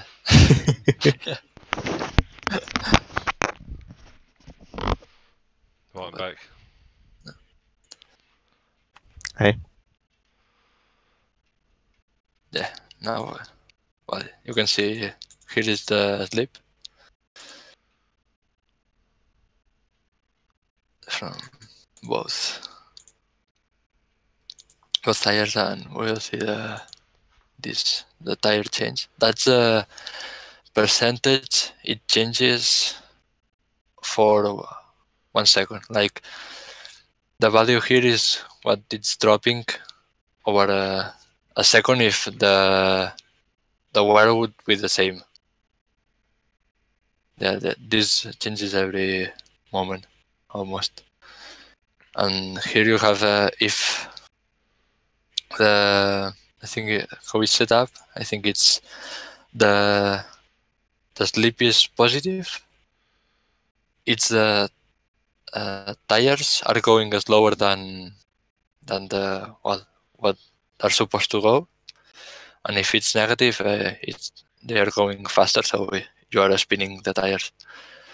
If it reaches 1, it means the tires are completely blocked. But now, if you spin and go backwards, it may appear like you've blocked the tires. But it's like the tires are going backwards, or rotating at the opposite of the normal velocities.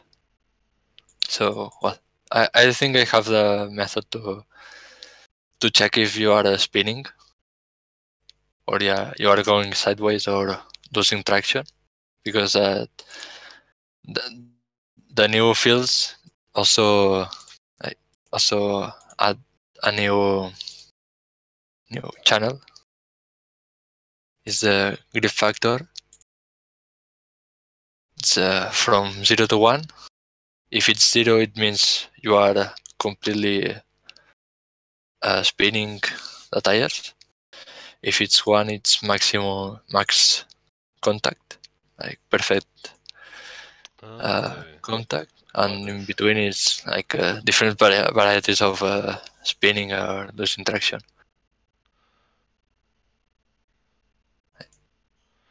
You have. So this by itself might. What was that you just added in there? No, it's the same, but for the rear tire, rear right. Okay. Oh. It's more or less correct, right? It's. Yep.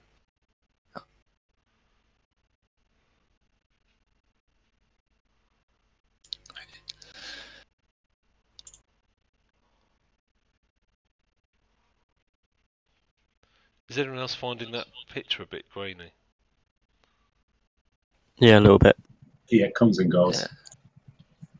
Could be.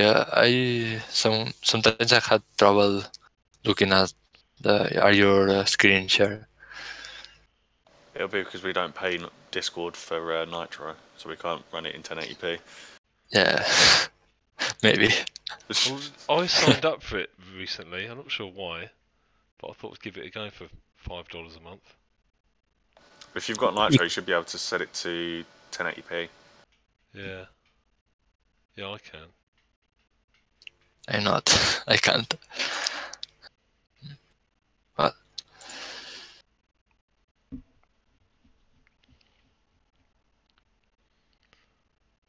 Let's see. Did you log somewhere on lap 8? That may be my spin. Yeah, maybe. Could be. That's halfway down the street. Yeah, it was on the That's exit. the I touched the exit. curb. Yeah. See. It was a planned spin though, because I'm the best driver ever, and everything I do is intentional. You can really see the drop. Like Yeah. going. Whatever you were doing to these tyres, you were killing the rear ones. 30% on the rear left and coming up to 3% on the rear right. How the hell did you get 30% wear on the rear left? Is that wear rate? That's not wear rate. No, this is the total. This is like the all you have from the including outlap from where you are at.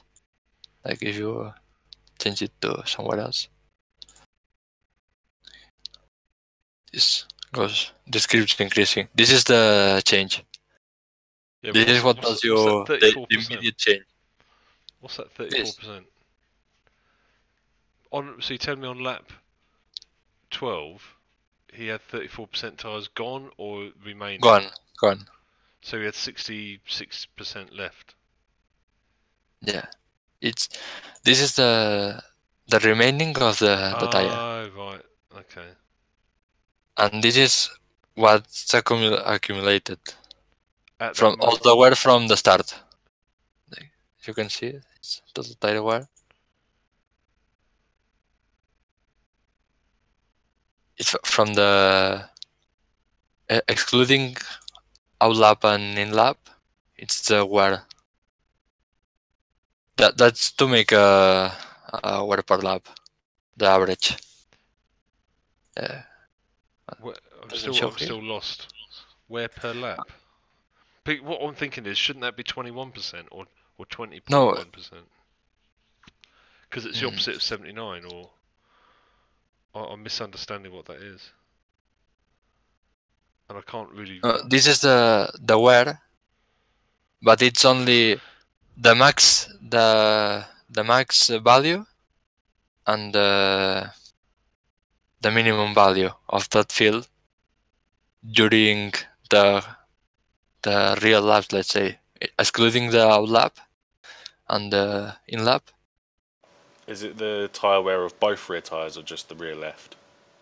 Just for rear each. left. Just rear left. Yeah, these channels are all corner independent. This is for the left, rear right. This rear right also. This also rear right. This and this. This one is rear left. This rear left, and it's the left part is for the left side tire. The rear is for the rear, and this is one on top of each other. I was just wondering because I'm on between lap 2 and 3, and it's saying there's 30% wear on the rear left and only 4% on the rear right. And that's after 3 laps. This. Oh, maybe. Yeah, but you're looking at. It's no, it's the incorrect. Oh, I changed it. For some reason, I have here the wear of the tire, and this is the total. But no, I have to change it. I don't know if this is useful or have to keep it, but this is like a static, let's say. Doesn't change because it's from the max value of the field for that reached during the whole 22 laps and the minimum value. Then subtract it subtracts that and gets the tire wear while racing. Instead of the full, including the out lap if you go out from the pits. But I don't know if. Well, I suppose this out lap it's the first lap. But well, it's excluded. It's excluded.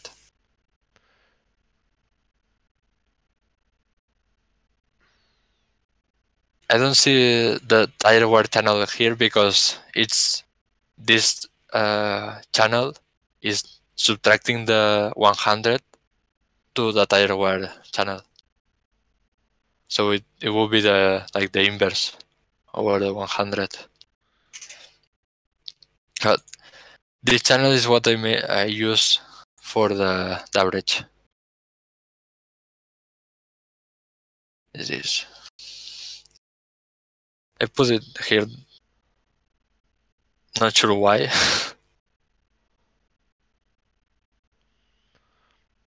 I'm lost. No. Is anybody else understanding? This is what the tire has worn over the whole stint.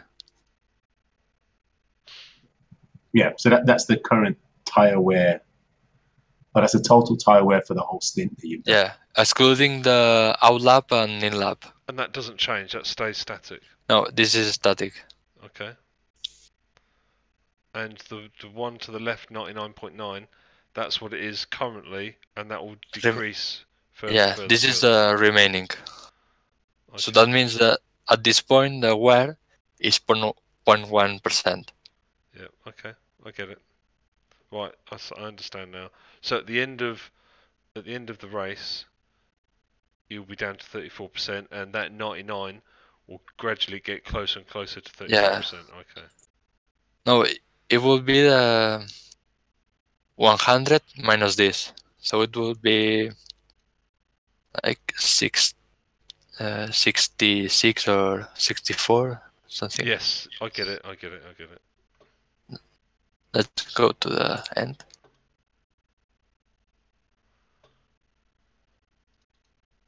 So they'll both add up to 100 at the end of the race, Should be roughly. that, I think. Unless the math are wrong. Well, it's roughly though.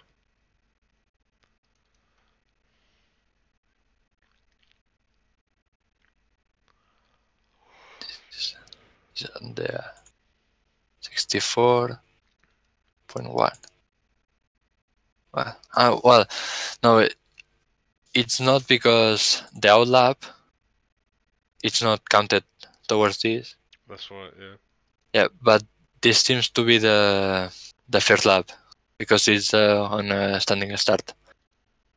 I did this excluding the outlap and in-lap to not take into account the pit out when you are doing practice. So you don't take that into account. As you exit the pit, you may burn a bit or whatever. Or the in-lap, if you spin, it won't show here.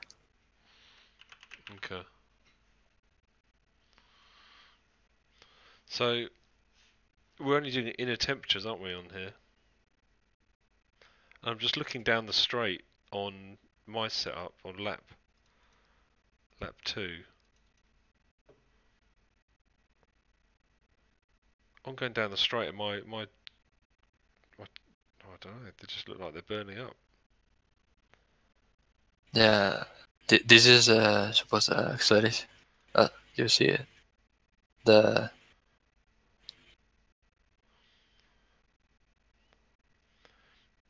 Suppose this is where I don't know. No, let's see, what is it? Hold up. Time. We'll just go to the Stop it. see if you go onto Discord, just download my map and you'll see some strange stuff going on with my tires. And it's probably the same with Tex because we're in a very similar setup. If it's the start, that means you are sleeping. Yeah, that's fine there. I understand that. See. Just go to Discord and download from the Motec school chat. Download that Malaysian full loop. It's downloading. No, it's not that one. Not that one. Go to the Motec school. This one? No. Oh yeah, it is that one. Yeah. Yeah, it's downloading. I just want to show you something in that graph you're looking at. I can't explain it.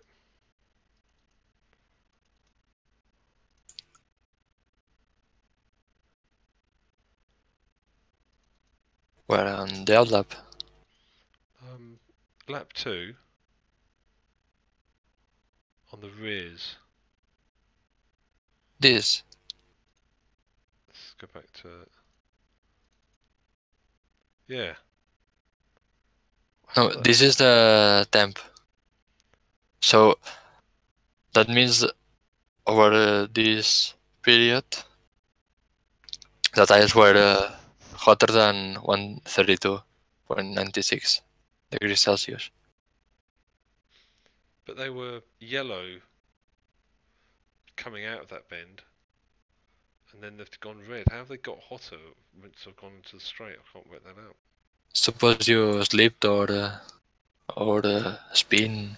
Yeah, because the tyres will be slick, like so that. they would have to go through the yellow to get back to red. You can see it here. Tire wear change. How it increases a lot. That is probably where the exit curb is, and you were saying you was having issues on the curb, weren't you? Yeah. Those are your front tires, right? We're looking at right now. No, they're rears. Okay, so rears could be just spinning a little bit coming out of that, even when you're going down the straight, because it's hard to put the power down, isn't it? It could be. Especially with the curb there, because I remember Simon was saying earlier he was having issues with getting the power down on the curbs, and that would just be spinning up the tyres.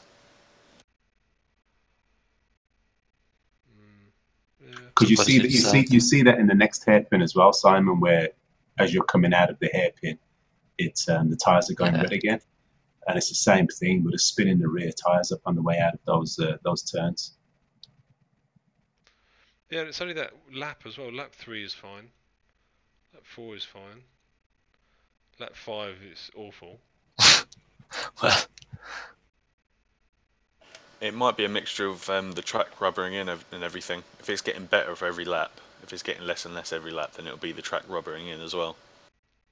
suppose here you spinned because you gotta stop sometime.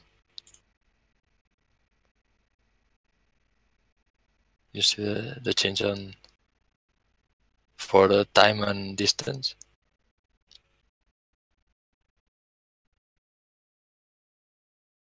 Yeah, you're stopped here, or almost completely stopped, and all tires increase. So I suppose here you spin. Yeah.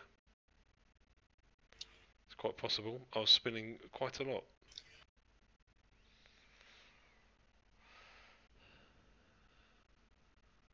Yeah. So lots of grip issues as we thought on that track for us. Yeah, I think it's a combination of me and a combination of not getting a setup that I was happy with. Exactly. I think it's the same. So can we can overlay some stuff from Support. See. Yeah.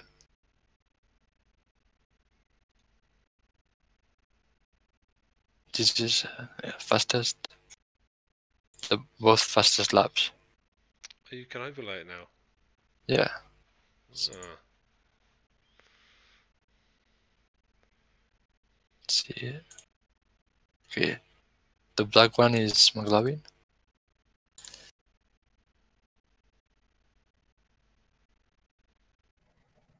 That's pretty cool. And presumably he got faster time than me. So look, so you can chase the red dot around, alright, okay. Yeah. That's the best driver. It's inevitable that I'll be faster around the track than you. Well, and you can see your tires. Your tires are getting more stressed than his as well. As you go around the track. Yeah. Yeah, yours are nice and cool. It's smooth. That's smooth. Deity that is. Yeah, you can see it on the total wear. McLaren's is much lower. Yeah. And doesn't overheat tire here. On turn 6 or turn 8. Well, suppose it's 7 here, this, because... Yeah, I've lost a lot of time there, haven't I? And look at my tyres there, look at that.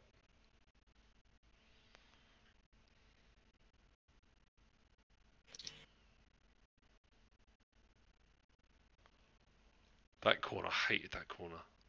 Yeah, I can decide between second and first, so I just changed throughout the race as to which one I felt like. Second, I couldn't even... First, I could not get first to work for me. I had to, like, in my mind, the only way I could get round that corner was to say to myself, right, I'm in a half. I want half of first gear. I want half gear. So I'd be creeping around that, like, half speed in first gear. Because once the back end started to come round, it just kept going, didn't it, on that corner? Yeah. Well, I don't even think that. I think I'd be facing the right way, going relatively slowly, put my foot down in a straight, and then just be facing the wrong way. This is crazy. You're going to work it out. So yeah, he just had a much. You can just tell there, can't you, from the from the graphics alone, the tyre temps, I think the difference. I think McLaren was, me and him were using a very similar setup, and I think it's got to The be change. it's got to be just lap. me. In what lap were both of those on? The fastest on second for McLovin and third for you. Now I put the 13 lap for both, just to see how it's going. Lap 13 for both of us, okay. Because I've learnt the track by now. Because although you know the track, you've got to know it for that car, haven't you?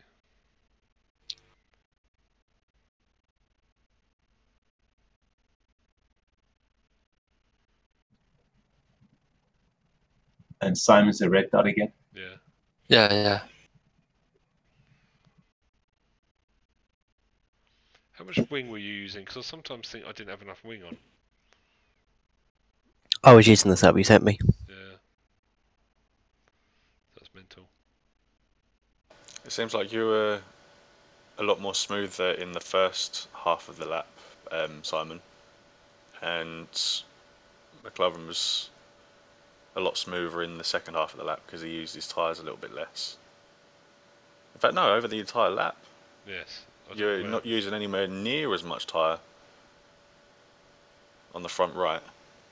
Who? McLaren's not. No, you. Because McLaren, he locks up in turn 1 on the front right. He also gets a bit of understeer on the front right, going through, was it turn 1, 2, 3, turn 4 and 5, round about there.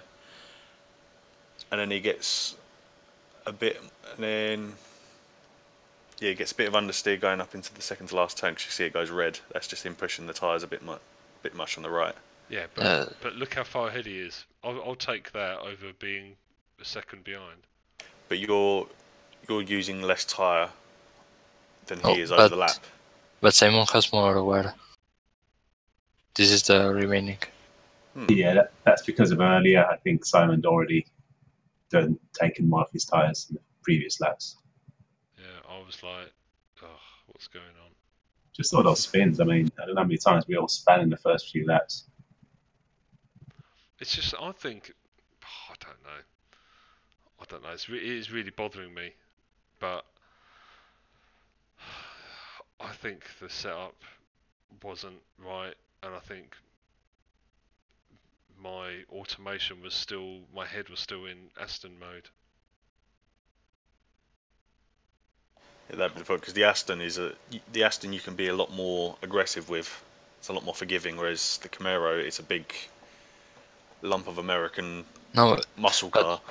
Also, you have the traction control. Yeah. Yeah. Mm-hmm. And here and ABS. And ABS. And here we don't have neither.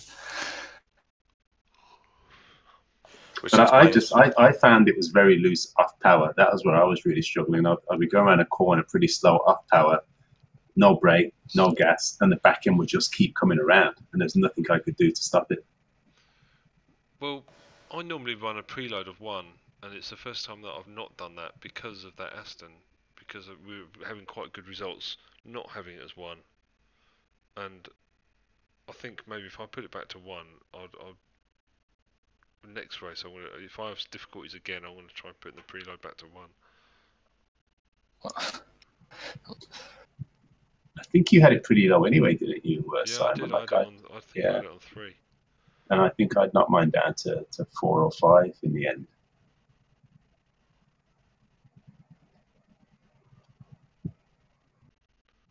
I don't know. Like you said, a bit more practice next time will be good. Yeah, no, it sounds good. I think I'm itching to go and drive something in a minute. Yeah, I'm going to jump on the track with the McLaren. I think do a little bit of prep for this weekend. So this is for the Daytona in the official GT3 race, isn't it? Oh yeah, it's at Daytona. That's right. Yeah, it is. So we're all who's entering that? Me. Jan? McLaren? Me. McLaren in the McLaren? Fanatec in the McLaren, Yes, sir. me in the Bentley, as it stands. Although you can change penalty free, can't you? And Taylor's in the radical, right? Taylor's in the Radical. Not sure yet. What's Drew doing a skin for? I'll have a decision. I'll have a decision by tomorrow. Yeah, the radical, just so you know, I mean, it is one of the faster ones now, I think, with the way they changed the buck, but I think it's also one of the more uncontrollable ones. Yeah, it seems like it's got a fully open diff off throttle. No, fully open diff off throttle, fully locked diff on throttle, and you can't change it. So it's very difficult to keep in check. Mm-hmm. Misbehaving rear end. Yes. And it doesn't help without the ABS or the use of traction control as well. Yeah. And for some reason, because I usually run the brake balance to the front because I like a car to understeer on the brakes and be a bit more stable. For some reason, the rear end was locking up even though it was all the way to the front, which doesn't make sense.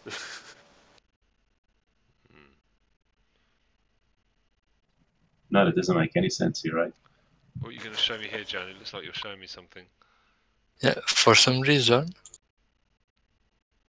here on the street both seem to... Oh, no, it's acceleration. No, nothing. But looking at here, for example, the first turn, like McLovin brakes later, and also more the tail braking is a bit better because you have a spike. Yeah. Look at that trail braking there, McLovin. Oh, Yeah, it's godlike there. oh my god! Oh The wow! chosen. They don't call me the Messiah for nothing. We are not worthy. That would explain the lockup in turn 1. Yeah, but then you brake mid-turn. Yeah, I play with throttle and the brake to like stable. It was I kept having trouble with turn 1. I was taking it really cautious on turn 1. Yeah, I had the back, like I almost lost it quite a few times in turn 1 with the back end out. And that was the only turn I was stable through. Isn't that funny? I really liked that penultimate turn. You know, the turn you took Jesse out. I was loving that turn. I think I only came off there once, and I didn't even spin. I was just like overcooked it and was just ran wide. I had a really nice balance through that corner.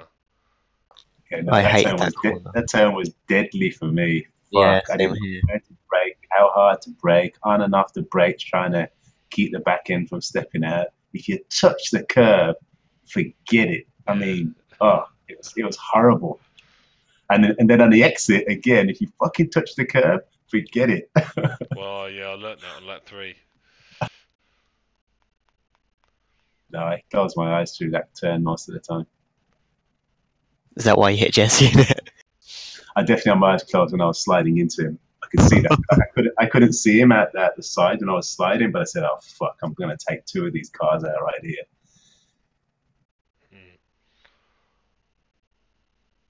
So what else can you spot that McLovin's doing better than me?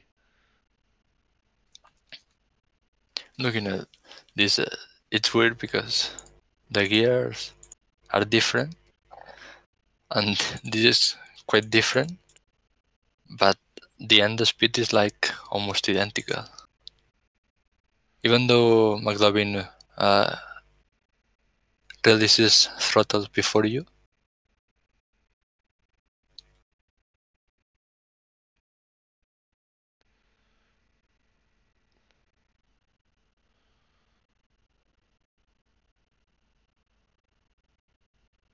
Go on, talk us through it, Jan.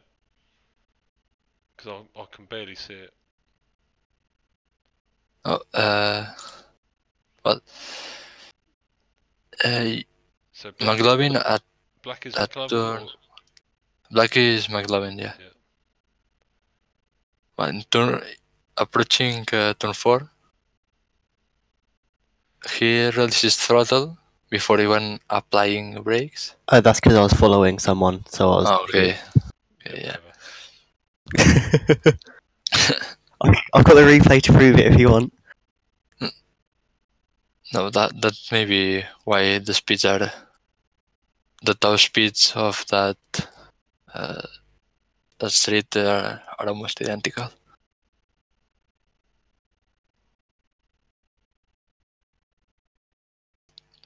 Identical at this part. But it looks like Simon stays on the throttle all the way through that corner. It's almost like his throttle's stuck there, Simon. Is that what I'm seeing? The green line is his throttle, right? Yeah. And his throttle's Yes, always true. on, which is kind of weird. Yeah. That's a sticking throttle right there. That isn't you. I can't believe that's you holding that little bit of throttle on. Because you'd be holding it perfectly. Yeah. Well, that's strange. Yeah, something funny's going on there with your throttle buddy on that corner. It's increasing and decreasing a bit, maybe. No, Yeah, it's like the green line. What's the green line? the throttle. Well, it's flat. It's not decreasing, is it? It's stuck a bit. It's slightly, just a bit. Yeah. Yeah, very like tenth, 1 or 2 tenths changes. Oh, that would explain why I can't brake for Toffee as well. And keeps going a bit up and down. It's like going from 31.2 to 31.14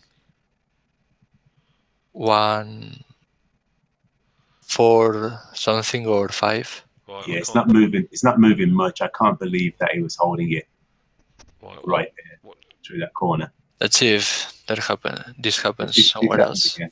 Yeah. What lap 13?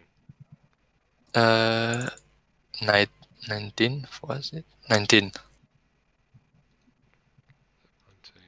18 it happens the same. Fluctuates more, especially at turn entry, goes a bit higher. What do I It seems to be every lap. What do I press to zoom in? Because I'm trying to zoom in. If I want to. Where? Oh, that's right. I can do it. So every lap on that corner, he's holding it. Other corners, it's not happening, right? That's weird as fuck, I have to say. Well, here it also happens. Here also, what? Yeah, also here. Right, I can't move. Approaching that hairpin. I'm on my own Motec now. How do I move it left and right? Shift plus arrow keys. Oh, right, there you go. Perfect, thank you. It's like every turn. It's almost like it's almost like you're riding the accelerator whilst braking, but it's almost it's too perfect for you to be doing it. That's what I thought as well. It looks too clean a line, doesn't it? Yeah. And also the brake looks like it's not as abrupt as it should be. Same with the throttle drop off, which is weird. Maybe those Husky-Valve pedals aren't as good as advertised. Well, it's got dampers on them, you know, and I'm thinking maybe something to do with that. That will probably that would be it, because it would be a lot easier for you to hold the pedal in that position because the damper is pushing against you. So that's probably why. So what am I doing? What have I got to do? What have I actually got to... Have I just got to disconnect them? Well, it's up to you. Have you got one on the brake and the throttle? Yeah, it's on 3 of them. But when you're off, the damper shouldn't be kicking in. Like if you're totally off throttle, it should be off throttle. So the damper shouldn't make a difference there. So maybe you need to recalibrate your pedals or something. Yeah, it looks like it's. I would say it looks like it's sticking to me, but for some reason.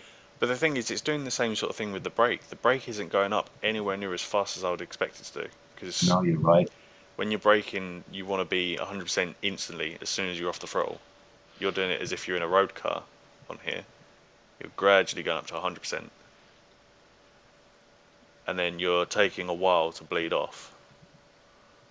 And it's almost, the brake, when you're bleeding off, it's almost like it's sticking with the damper, and it's sort of going off bit by bit. It's a very jerky decline. I would just do a quick check on your pedals, Simon, by the looks of it. It might be nothing wrong, but this looks like it's telling us something funny's going on there. Yeah, but there's no way I should be having acceleration input on that turn 4, because... Oh, it's on... And the other turns. Yeah, it's every turn, so you wouldn't be doing it every turn. No. That's probably why you was finding it difficult to drive the car a bit more. Because you had, that might explain a couple of things. Yeah, That might 'cause you explain weren't- why I was getting really good balance through that turn that everyone Yeah. else is struggling on as well.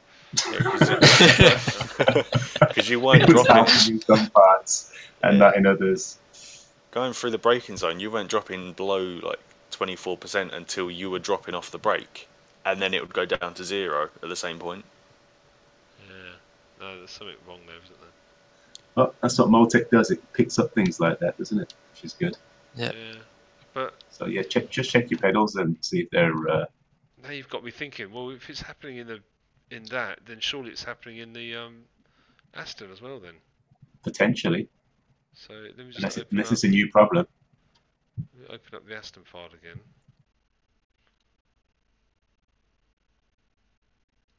You're gonna fix this, and you're gonna be like the fastest driver ever now. No. Exactly. Oh, it's already loaded. That's fine. Right.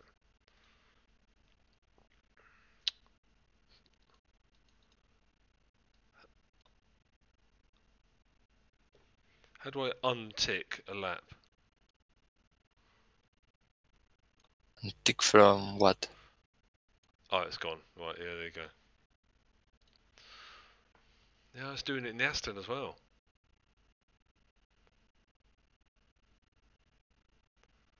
Yeah, look at that.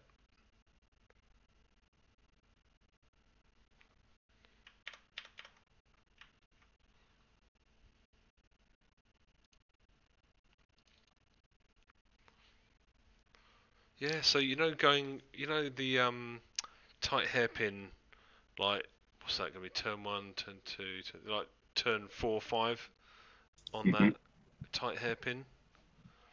My throttle is it's gone. What happened?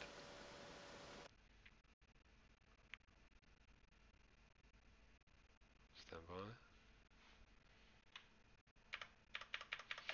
So going into. My throttle is sticking at 20 something %. Yeah. It's doing exactly the same thing. It's almost Releasing. following the brake pedal. Yeah, as I'm releasing, it's stuck at 22%, and it's just creeping around about 22. Then eventually it drops off to 1.1. It's really strange, that is. I had that about a year and a half ago where I couldn't reach anywhere near the top speed everyone else was reaching, and my brake pedal was sticking on slightly. And I didn't realise for about 3 races. Do you remember me saying, like, probably more than once, saying, why is it people are outbraking me? I can't work it out. Why am I being outbraken? I remember even saying at the beginning of the Camaro race, I think they've bopped the brakes, because I remember being able to outbrake people. And not, I can't get anywhere close to outbraking people now. That would explain it. It's not helping, that's for sure. And do you say there's something going on funny with my brake release as well?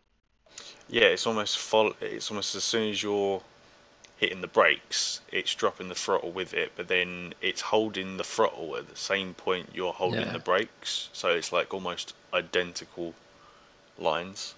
And as soon as you release the brakes, that's when the throttle comes off to 0. As soon as I release the brakes, that's when the throttle goes off to 0. Yeah, it's like the brakes are holding the throttle a bit. Oh, yeah, I see what you're saying. You see the drop off, as soon as you're starting to bleed off the brakes, the drop off on the throttle starts to come in. And then just before you hit 0 on the brake pedal and start throttle again, you're at 0 on the throttle. Yeah. But the brakes don't seem to be sticking as a touch. When I let go of the throttle doesn't seem to be sticking. Sorry, start again. The brakes aren't sticking. The brakes are happy to return to 0. It's just the brakes are happy to return back to 0. It's just the only thing I'm not sure if it's the dampers that are doing it on the brakes, but the brakes seems to be a bit too progressive when you're going onto them as well. Yeah, that's possible. I'm not sure if that's something you're doing because you're used to driving road cars and stuff like that, but no, I've been concentrating on, not concentrating, but it's been bothering me that I'm not. It's something I've been working on to try and get that ramp going up a bit steeper rather than being Yeah. gentle. Because literally, if you want to stop quickly, you want to literally just stamp on the brakes originally and then just bleed off as you slowly get to the turn. But this is showing that you're gradually coming off the throttle, but then gradually getting on the brakes at the same time, as if you're stopping at like traffic lights or something in a road car, and you're not getting the full brake. Driving Miss Daisy. Yeah. No, you're not getting the full brake either. Right. You're only getting like here. You're getting a 70% peak on the brake pedal. Yeah. When you want that to be 100% as soon as you hit them, and then gradually come off. Yep. Now, Motec records the brake position, right? It doesn't have any effect as to what you set your brake pressure at in game. Shouldn't be. You can set it to record the pressure. Okay, so you could do both if you want, but generally it's the brake pedal position. Okay. If it's the position, it's the position as a percentage. Perfect. You can see Yeah. brake pressure. Just making sure that we are at position. Cool. Yeah, no, I think I'm going to do some calibration and see what I can get out of it. Yeah, you'll soon know. Next few laps you do, just pull up the Motec file and see if it's still doing it once you've figured out what's going on. Okay, so I've got my excuse down. We just need to find an excuse for you. Fuck you, I knew you were going to say that. I was keeping quiet about that. I was going to say, what if my Motec file can fucking show my brakes are sticking or some shit? No, this could be your excuse. That you didn't have a sticky accelerator. If you did, you'd have kept up. I think my right foot was the sticky accelerator. That was the problem. You just need to stick a 5p piece in your throttle somewhere and you'll be fine. Alright. Well, I've had enough talking. I want to go drive. I need to do a video of that dark pit arrow as well for Jesse. I said I'd do it. Cool. And I haven't got work tomorrow, so even better. All right, boys. Another good session. Thanks for that. No, thank you. No, thank you for spotting it as well. Eagle-eyed Jan. But well done, guys, and I'll see you on track in a bit. Cool. See you. See ya.